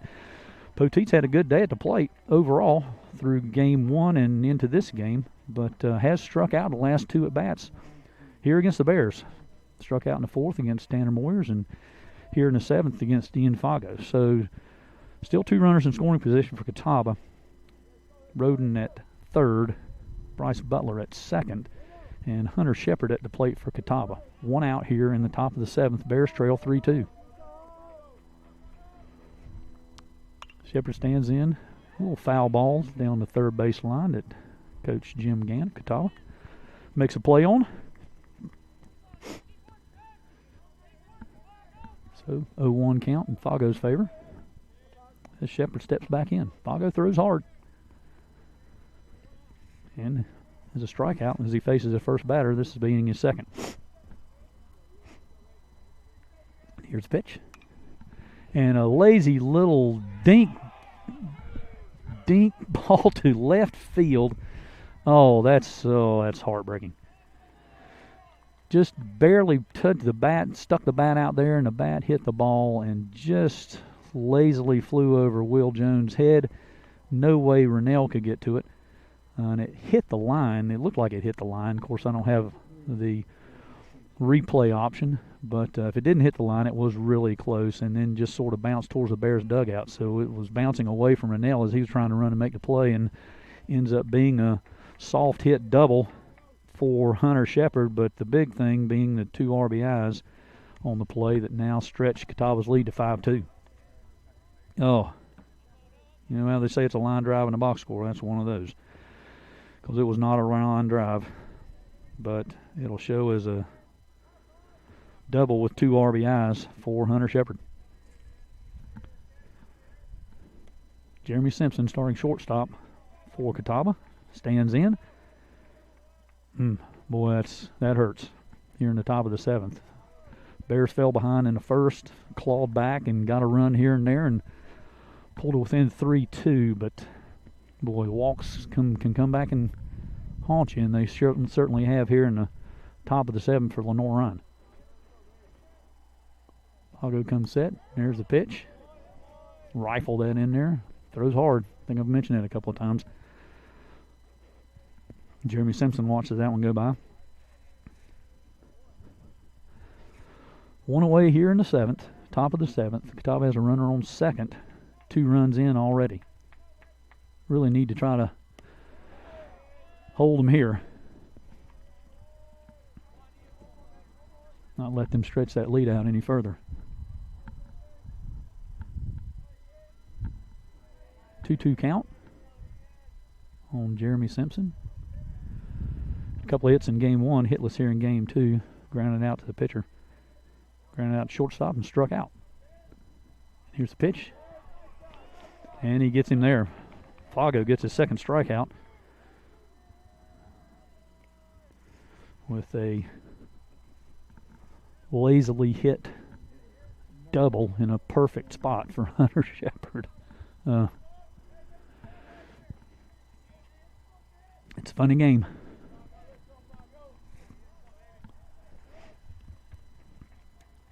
Cameron Morrison steps in for Catawba, their catcher, and takes the first pitch strike from Ian Fago. Morrison's grounded out to second, grounded out to third, and flied out to left so far today. Fago looking to keep the score where it is. 5-2 in favor of Catawba. Here's a pitch. Fouls that back. Goes 0-2. So Fago ahead in the count again.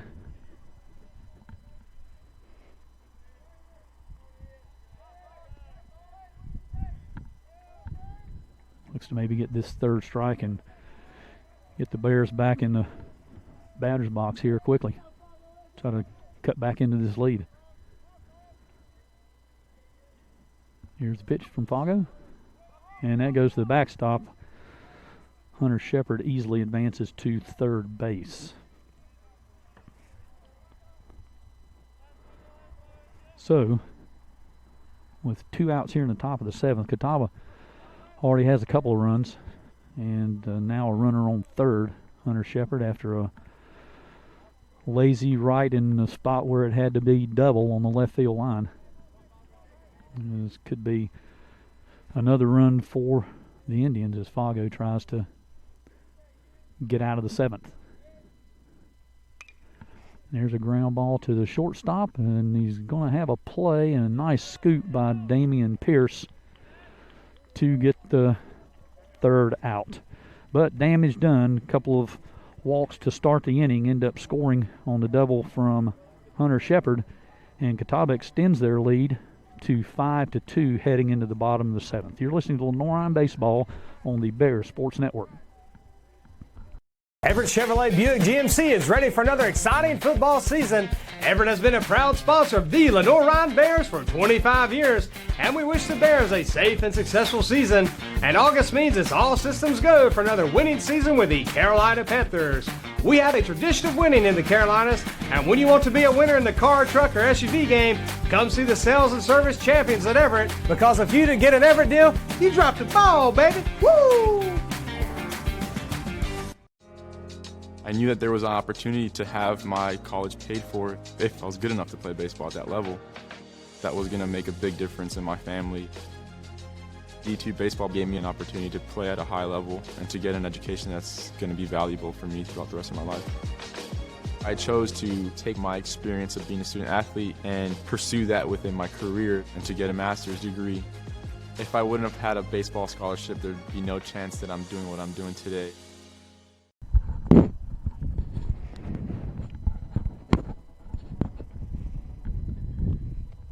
And we're back here at Durham Field, Lenoir-Rhyne University baseball.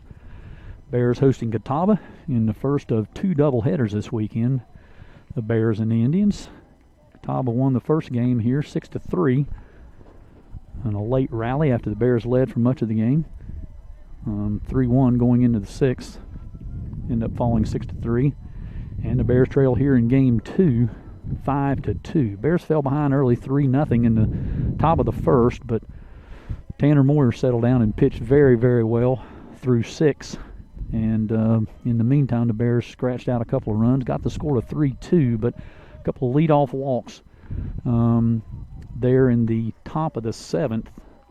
Boy, that hurts. It's going to hurt regardless, but in this cold weather, that's really going to hurt. As the pitch comes off Xander Ferlanda's hand, and he is in pain. He's in pain. So checking those athletic trainers will come out and see what's up with that. Boy, I hope that's not a bad injury. He's played pretty solid second base for the Bears today. He is, oh, you can tell by the look on his face, it's not feeling good.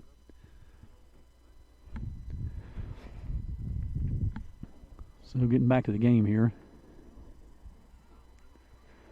He's going to trot down to first.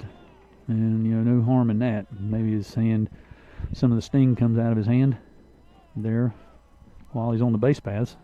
Hopefully coming around to score for Lenoir-Rhyne. So, anyway, the Bears clawed back to 3-2, and a couple of leadoff walks in the top of the 7th ended up coming around to score for Catawba and make the score 5-2 now in the bottom of the 7th. Lenoir-Rhyne trying to claw back here in this one. So Ferlinda, hit by a pitch, is on first. David Bell, the Bears shortstop, is at the plate. Bell's grounded out to shortstop, grounded out to third so far today. Foul tips that, and quickly in a hole, 0-2.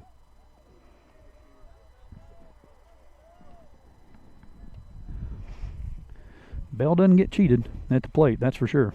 He comes out swinging, and he's aggressive. Put the ball in play here a couple of times in the game too, but hasn't gotten a hit yet. Let's hope he gets one here. And a little chopper to shortstop. Looks like they're going to try to turn two, but Bell is fast. We noticed that earlier in the game. And he just got thrown out at first earlier. Able to get by this one, but the lead runner's in, and the way Ferlinda's holding his hand. Looks like it'd be his throwing hand. That's going to be tough with head coach Chris Ramirez looking in the dugout. Looks like maybe he's going to have to make a move and change second baseman. Bell at first on the fielder's choice. Ferlinda out at second on the throw, and looks like he may be out of the game after taking a pitch off the hand that you can tell he was in a lot of pain from that. So top of the order for the Bears, Drew Galassi. Both runs for Lenoir-Rhyne today. Solo home run and scored after a double. Scored on a single by Will Jones. And that's the box score for the Bears so far. 2 runs on 3 hits. The 2 hits from Galassi and the single from Jones has been all the Bears have been able to muster offensively here in game 2.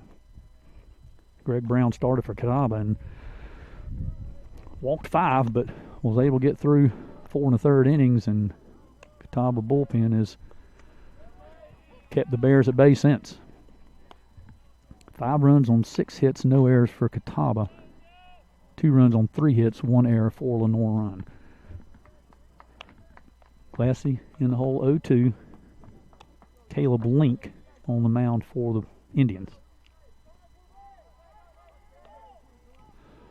And here's a pitch inside for a ball.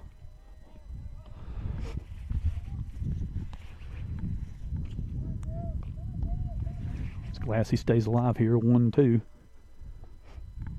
Here in the bottom of the 7th. Bears trail 5-2. Need to get something going here pretty quickly.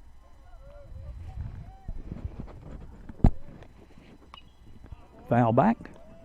So stays alive again.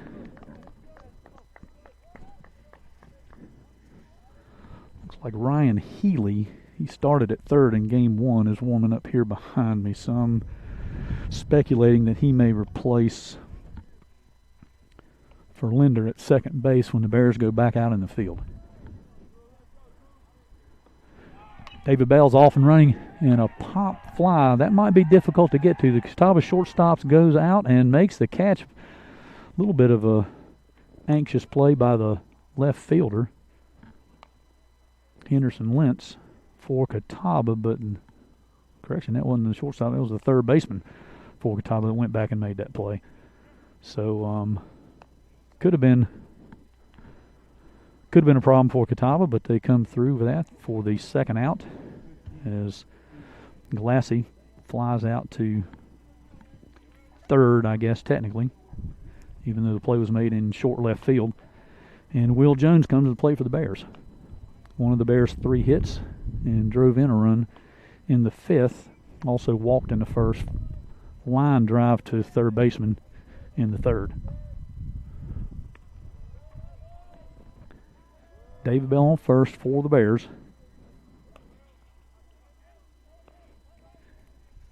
And Jones looking to try to keep Lenoir-Rhyne live here with 2 outs in the bottom of the 7th. Here's the pitch. Good swing by Jones. Got a little bit of the ball. Count goes to 1-1.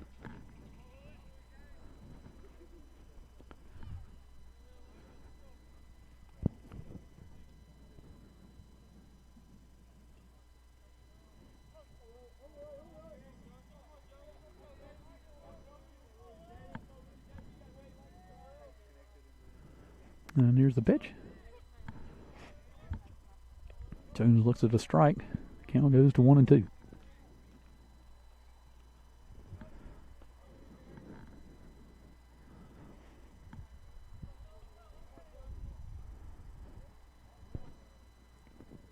Caleb Link on the hill for Catawba. And a shot by Jones to shortstop. He's going to take the short route out and get David Bell at second on the fielder's choice. And the Bears go down here in the bottom of the 7th.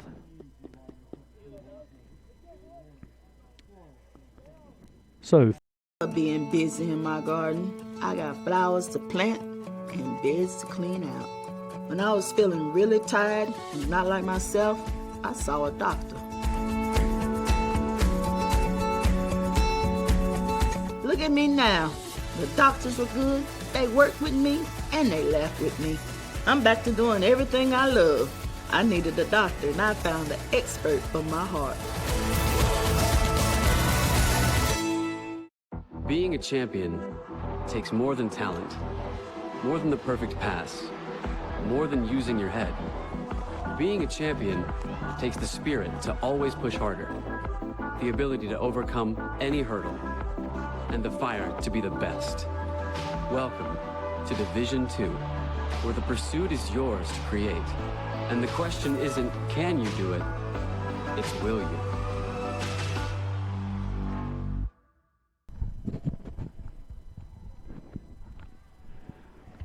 And we're back at Durham Field on the campus of Lenoir-Rhyne University. Bears make another pitching change. It looks like it's Michael Allen.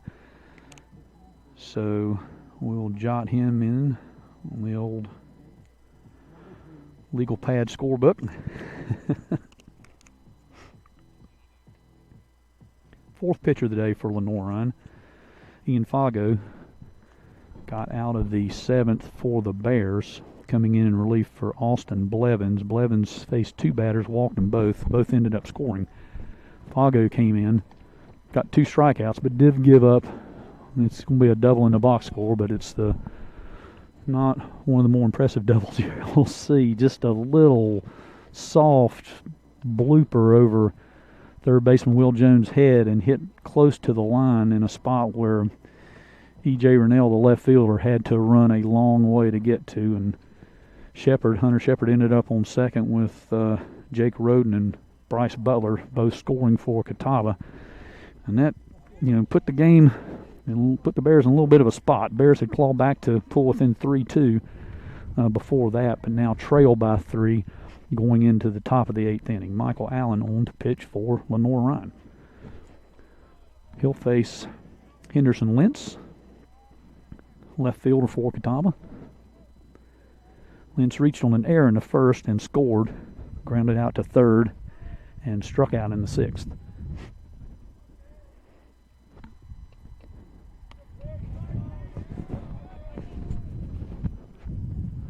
1-1 to count to Lentz. Michael Allen trying to keep this game where it is on the scoreboard. Catawba up by 3.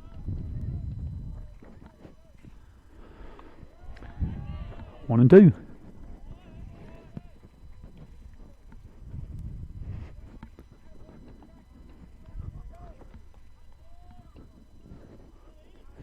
The sun is officially behind the trees there, behind us. I think the temperature reflects that right now. As we're atop the Lenoir-Rhyne dugout with some wind and no heat. But we're watching live sports, and that makes me happy. Nice strikeout from Michael Allen as he comes in and gets Henderson Lentz, second strikeout of Lentz today, and gets off to a good start. One out here in the top of the 8th. Bears running out of opportunities. They need to get a quick inning here. 1, 2, 3 would be nice. Get back at the plate and try to get a couple of runs back. Had pulled close at 3-2. Catawba scored 3 runs in the top of the first.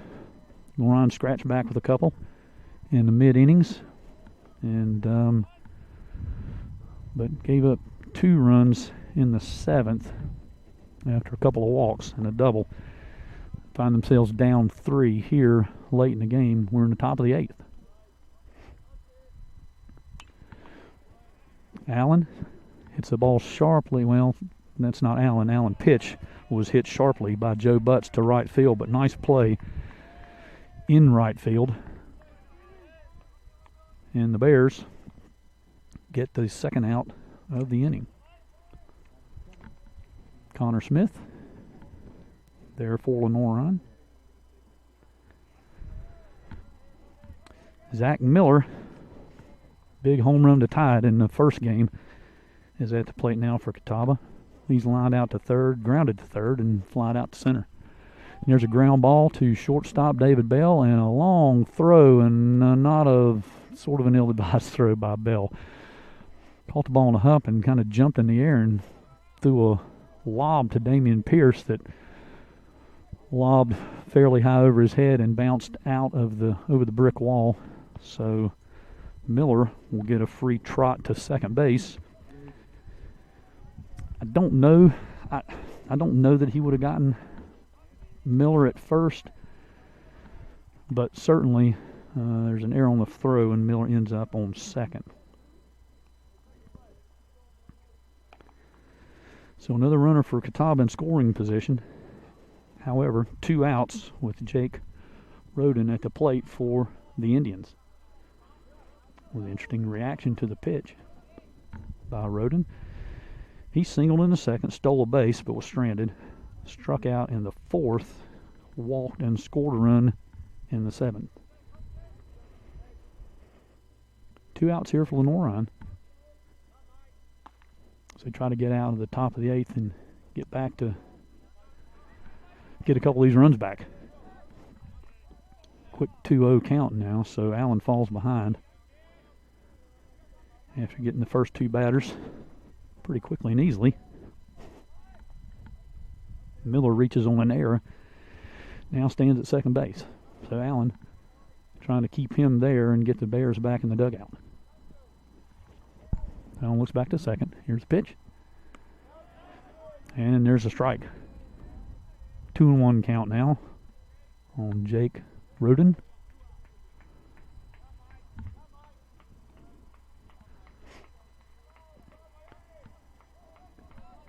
As he stands in.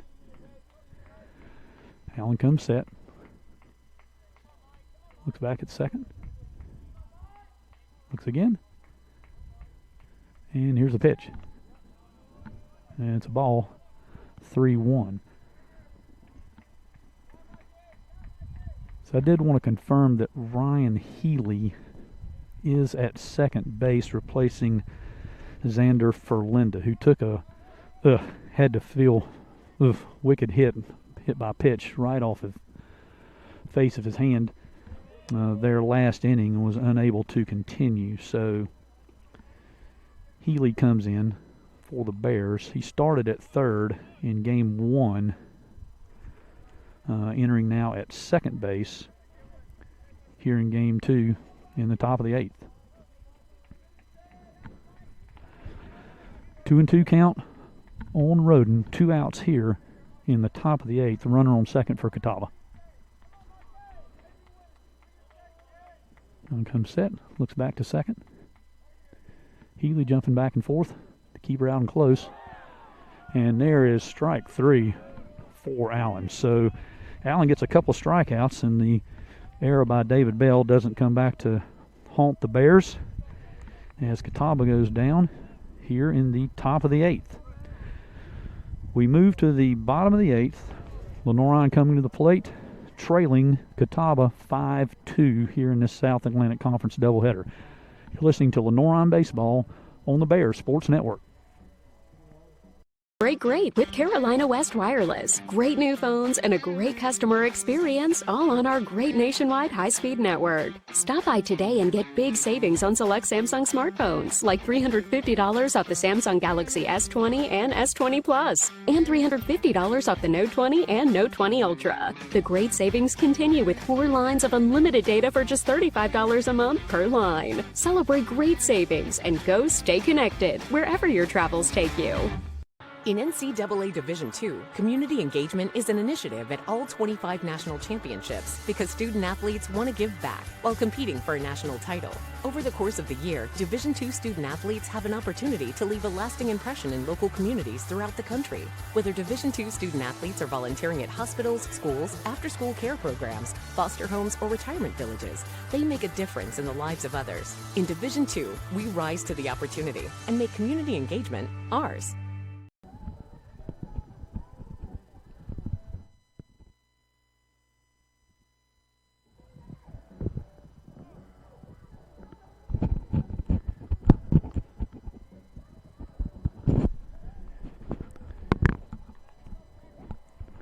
Sorry, I'm trying to adjust my mic there. We're back at Durham Field here on the campus of Lenoir-Rhyne University. Bears baseball as the Bears come into the bottom of the eighth, trailing 8th-ranked Catawba Indians 5-2. Matt Mackey will lead it off for the Bears. Walking to first, a couple of Ks. It's his 4th plate appearance here in game 2. Started at first base in game 1 as the designated hitter here in the second game. Second game of a doubleheader. There'll be another doubleheader against Catawba here tomorrow. Pitch high. Mackey quickly ahead here, 2-0. As the Bears need a rally. 6 outs left for Lenoir-Rhyne as they try to get in win column against the 8th-ranked Catawba Indians. Popped up. Maybe a play for the first baseman in foul territory, and it is. And 1 away for the Bears here in the bottom of the 8th.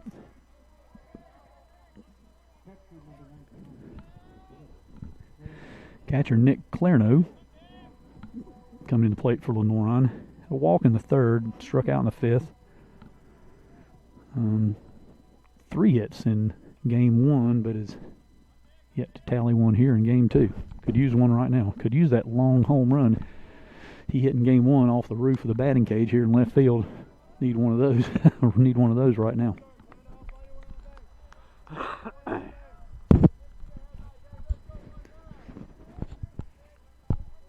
Want to know the count. Caleb Link still on the mound for Catawba.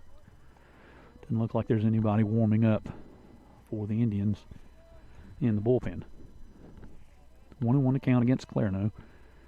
Link comes set, goes to the plate, and Clarno a long drive to center field. That doesn't look like, is it going to be right at the fence? Boy, you hope the center fielder for Catawba is okay. I do have no idea if he caught the ball or not. It doesn't look like it. Clarno's coming around, and the Catawba center fielder is not making any indication like the ball's in his glove. So a nice long home run. Great effort by the center fielder for Catawba to try to get to that baseball. but hit the fence pretty hard. He's up and walking around. Well, now he's down a little bit. Now it looks like he's okay. And that's Bryce Butler for Catawba. Great effort, but there's a solo home run by Nick Clarno, his second of the afternoon. And there's a run for Lenoir-Rhyne as we try to get back in this thing.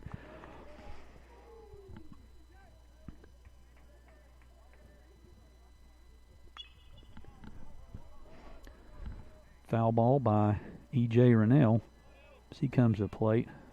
2 home runs today with Nick Clarno. And that one, sorry there was some hesitation, but really, as the center fielder went up against the fence and then came to the ground, he reached over the fence, and you just couldn't tell if he had the ball in his glove yet or not. Rennell kept coming to bases, and he felt like it was a home run, and it ended up being, so that was good. Rennell quickly down 0-2, a couple of foul balls. Steps out of the box to give the Catawba catcher a little time to fix his shin guards. Rennell steps back in. 1 out here in the bottom of the 8th. Bears get a run back on Nick Clarno's solo home run. Rennell goes down swinging. So 2 outs now, and Bears trailing 5-3 with Connor Smith coming to the plate for Lenoir-Rhyne. Time running short for the Bears. They have gotten a run back here in the bottom of the 8th, but only 4 more outs for the Bears to try to beat Catawba here in Game 2 of this doubleheader. Catawba's been a nemesis for a lot of teams in the South Atlantic Conference over the years, and they look to be just as good this year. Smith takes a strike. Count goes to 1-1. Caleb Link on the hill for the Indians.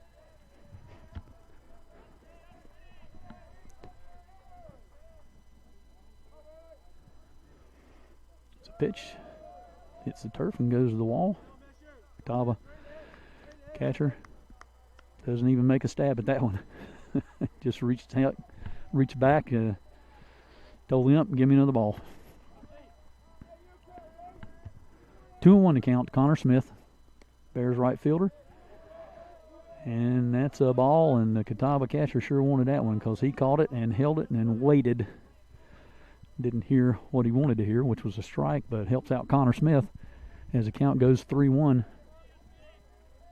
here for the Lenoir-Rhyne right fielder.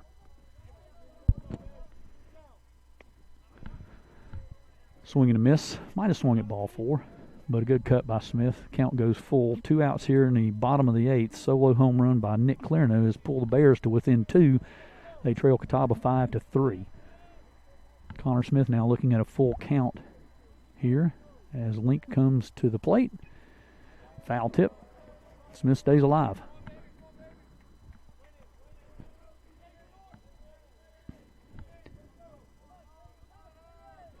Took a brief poll of 1 here at Durham Field, and poll reveals that it is now officially cold. And ball 4 to Connor Smith. So a walk to the Bears right fielder puts a runner on. 2 outs. Damian Pierce coming to the plate for Lenoir-Rhyne.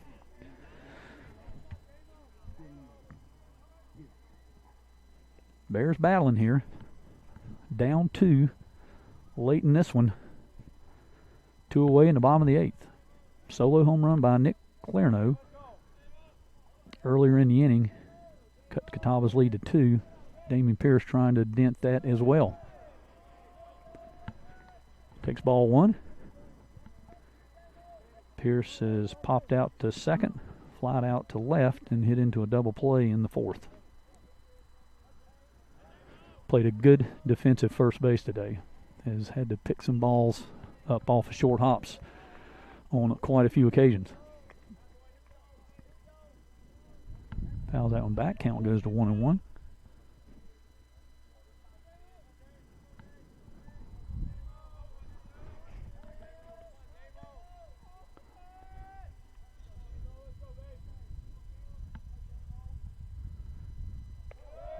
Well high. 2-1 now. Count to Damian Pierce. Not sure, maybe the Link and the Catawba catcher may have gotten crossed up a little bit. Now it looks like, does Link have something in his eye? No, they're talking. I think they're thinking like it's TV and they don't want anybody reading their lips. I certainly can't see that far.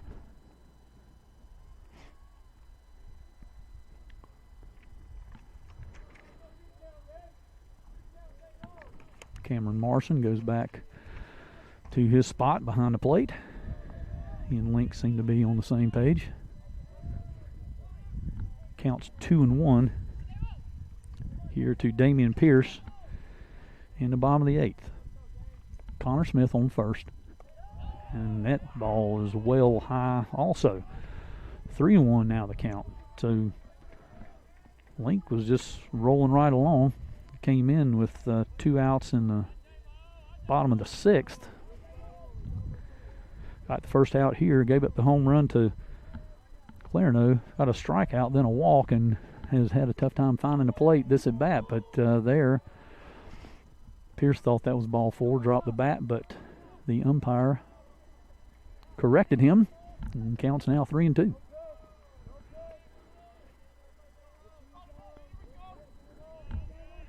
Two outs, runner will take off here, no matter what happens.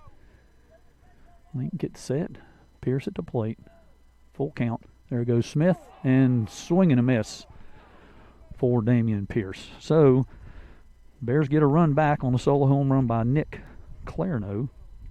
Leave a runner stranded. Connor Smith after the walk, and the Bears, sorry, I've almost said Braves a couple of times. I'm excited about watching them play when the time comes. But we're at Durham Field here now, and we go into the top of the 9th. Catawba leads Lenoir-Rhyne 5-3. You're listening to Lenoir-Rhyne Baseball on the Bears Sports Network.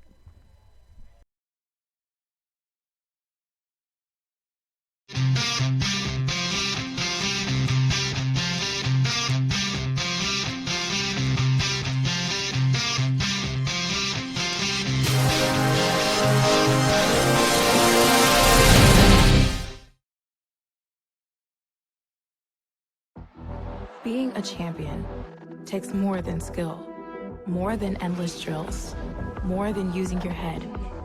Being a champion takes the heart to give it your all, the agility to thrive from any angle, and the relentless drive to be the best. Welcome to Division 2, where the pursuit is yours to create, and the question isn't, can you do it? It's, will you?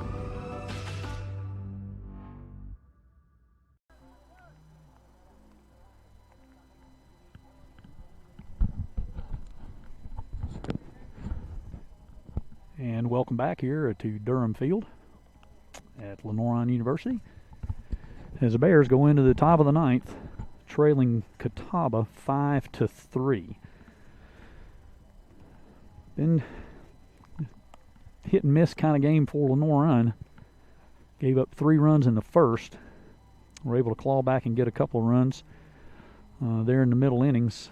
And Tanner Moyers, who started the game and did have a rough first, settled down tremendously and pitched very, very well 2nd through 6th inning. Got through 6 innings and only gave up the 3 first inning runs.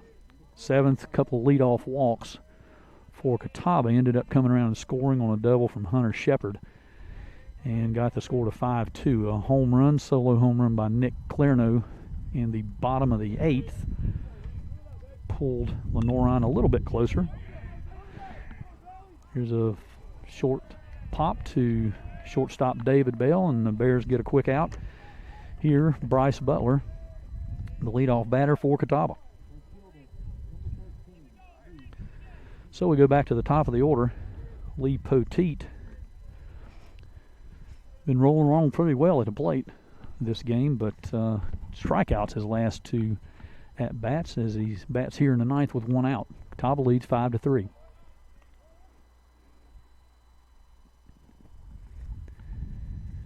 Pitching change for Lenoir-Rhyne. I need to catch that number.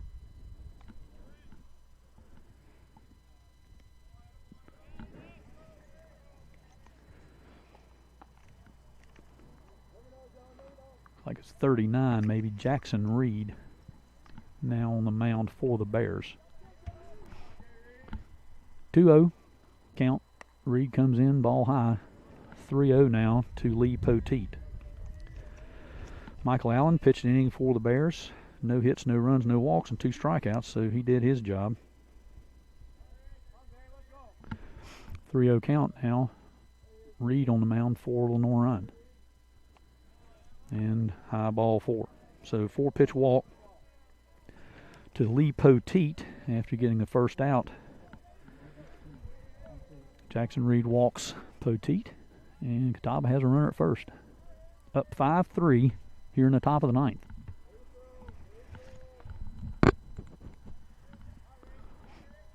Hunter Shepard at the plate.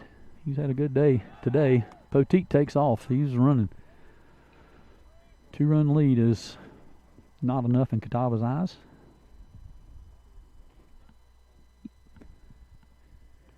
As they try to put Poteet in scoring position. Shepard has walked and scored, flying out to center. Line drive to shortstop. And a 2-run double in the 7th that really is a difference maker right now for Catawba. And Poteet takes off again. There's a throw by Clarno. Looks like a great throw, and they've got him. Good play by David Bell there at shortstop. He had to go to the ground to get that throw, but he was able to get to Poteet. And Clarno throws out his second base runner of the day. Threw out one in game 1.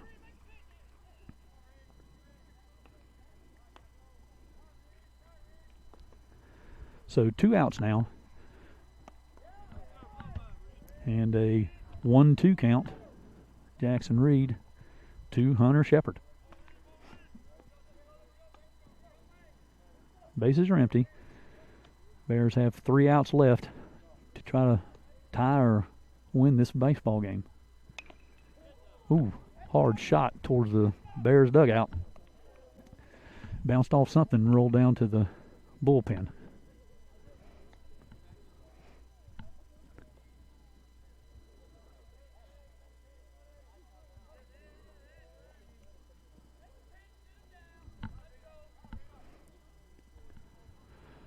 Reed comes set. Shepard's ready at the plate.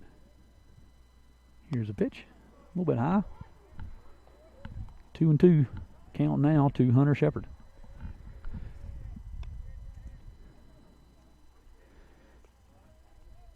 Jackson Reed, the 5th pitcher of the day for Lenoir-Rhyne.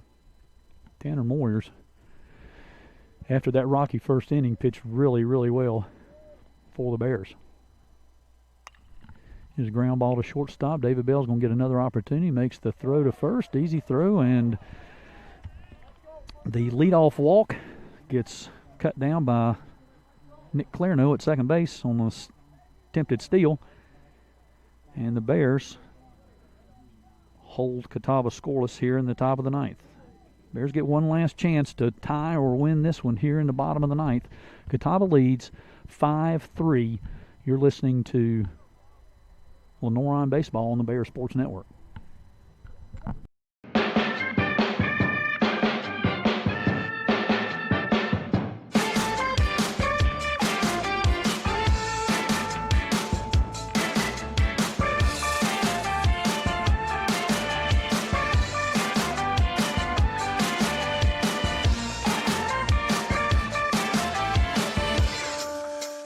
Tasha, did you know Geico could save you hundreds on car insurance and a whole lot more? So what are you waiting for? Hip-hop group tag team to help you plan dessert?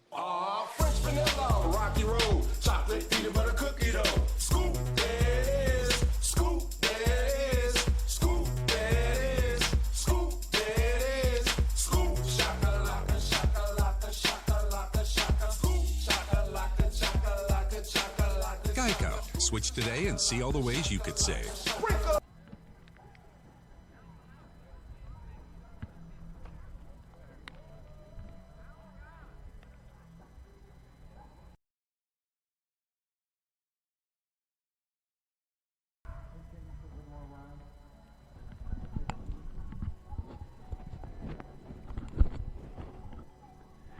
And we're back here at Durham Field. One last chance for the Bears to get a win here today and split this doubleheader with Catawba.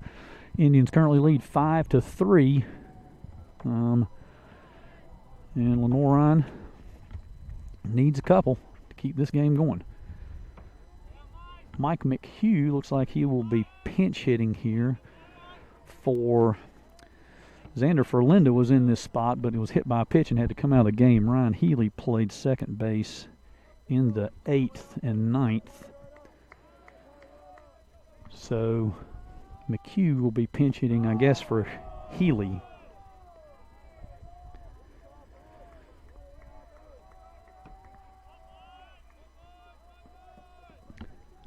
First pitch ball. New pitcher for Catawba is Robbie Cowie. I'm hopefully saying that correctly. Spelled C-O-W-I-E. Could be Cowie, as in Bowie, or Cowie.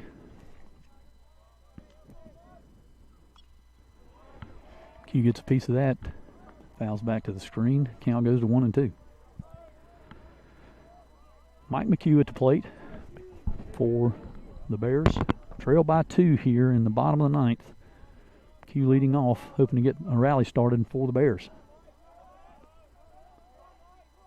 Tough loss for the Bears in game 1, led 3-1.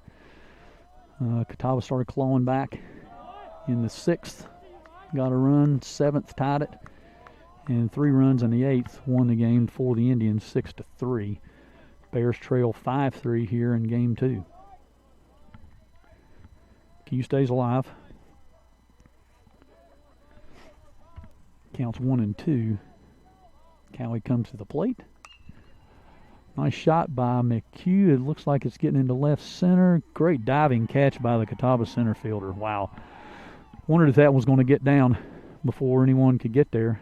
But the Catawba center fielder goes to the turf, and makes a nice play to record a first out for the Bears here in the bottom of the 9th.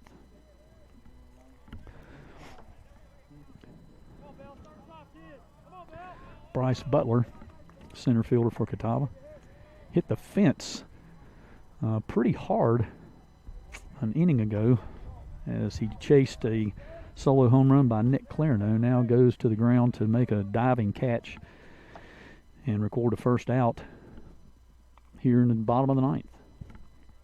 David Bell at the plate for Lenoir-Rhyne. He's grounded to short, grounded third, and hit into a fielder's choice in the 7th. One away here, bottom of the 9th. Bears trail 5-3. In danger of losing both games of this doubleheader. They'll have another opportunity tomorrow as they face Catawba in another double dip tomorrow afternoon. A little bit of a change in the South Atlantic Conference baseball game schedule. Typically would play a game on Friday, 2 games Saturday, and have Sunday as a rain day. But with everything that's going on and trying to consolidate games and help schools get games in, the South Atlantic Conference schedule for this semester at least, or this season, will be a doubleheader Saturday and a doubleheader Sunday. So 4 conference games in a conference weekend this year instead of the traditional 3.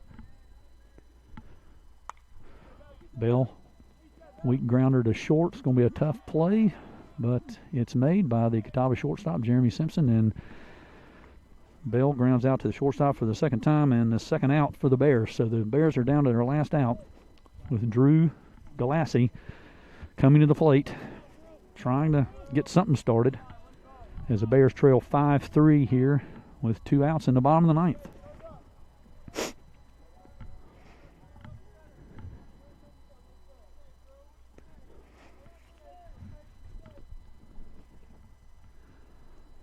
First pitch in the turf. Lassie takes it for a ball. He's up in the count 1-0. 2 of the 3 runs scored by Drew Galassi today. Solo home run in the 3rd. Double in the 5th was driven home by a single by Will Jones. And there's a hard hit ball to right, and it's gone into the darkness.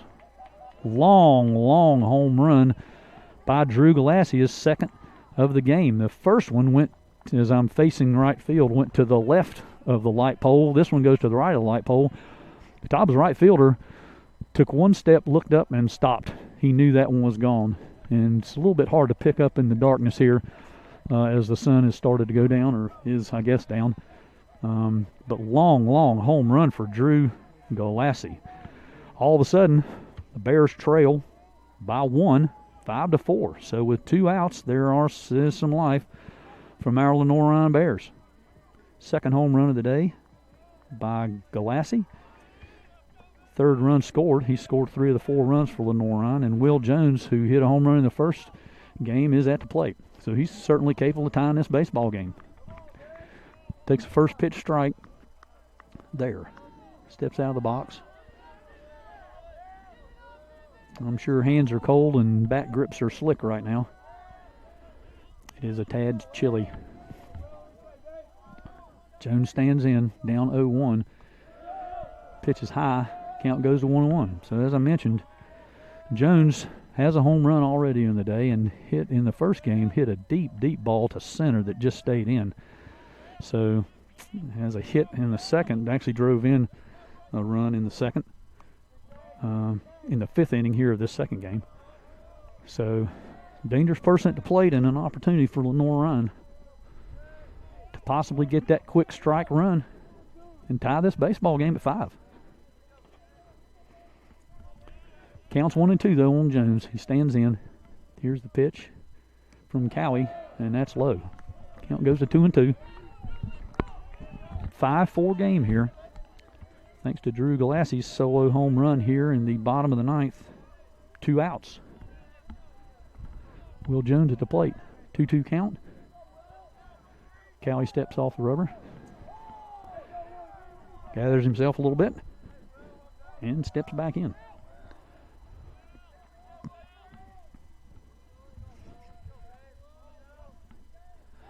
Cowie comes set. Jones is ready at the plate.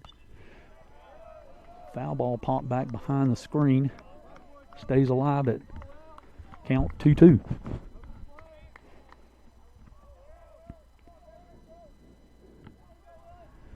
Bears looking for a little magic here. Down 5-4, 2 outs in the bottom of the 9th. Trail 5-2. Solo home runs in the 8th by Clarno, and Galassi in the 9th have gotten the Bears to within 1. But there's 2 outs. Will Jones at the plate trying to keep things going for Lenoir-Rhyne. And there's a soft one hopper to shortstop, and he makes the play, and the Bears are going to fall again to Catawba here in game 2 of this doubleheader. So a 6-3 one hop out by Will Jones ends Lenoir-Rhyne's hopes here, and the Bears fall in both games of the doubleheader to Catawba. Thanks for joining us today. Bears lose the first game 6-3 after leading 3-1 for a good portion of the game. Fall here 5-4. There's another doubleheader for the Bears here against Catawba tomorrow afternoon. So I don't know who will be bringing you those games, but I've enjoyed doing my best to keep you up to date on this one as we move along. So have a good evening, and go Bears.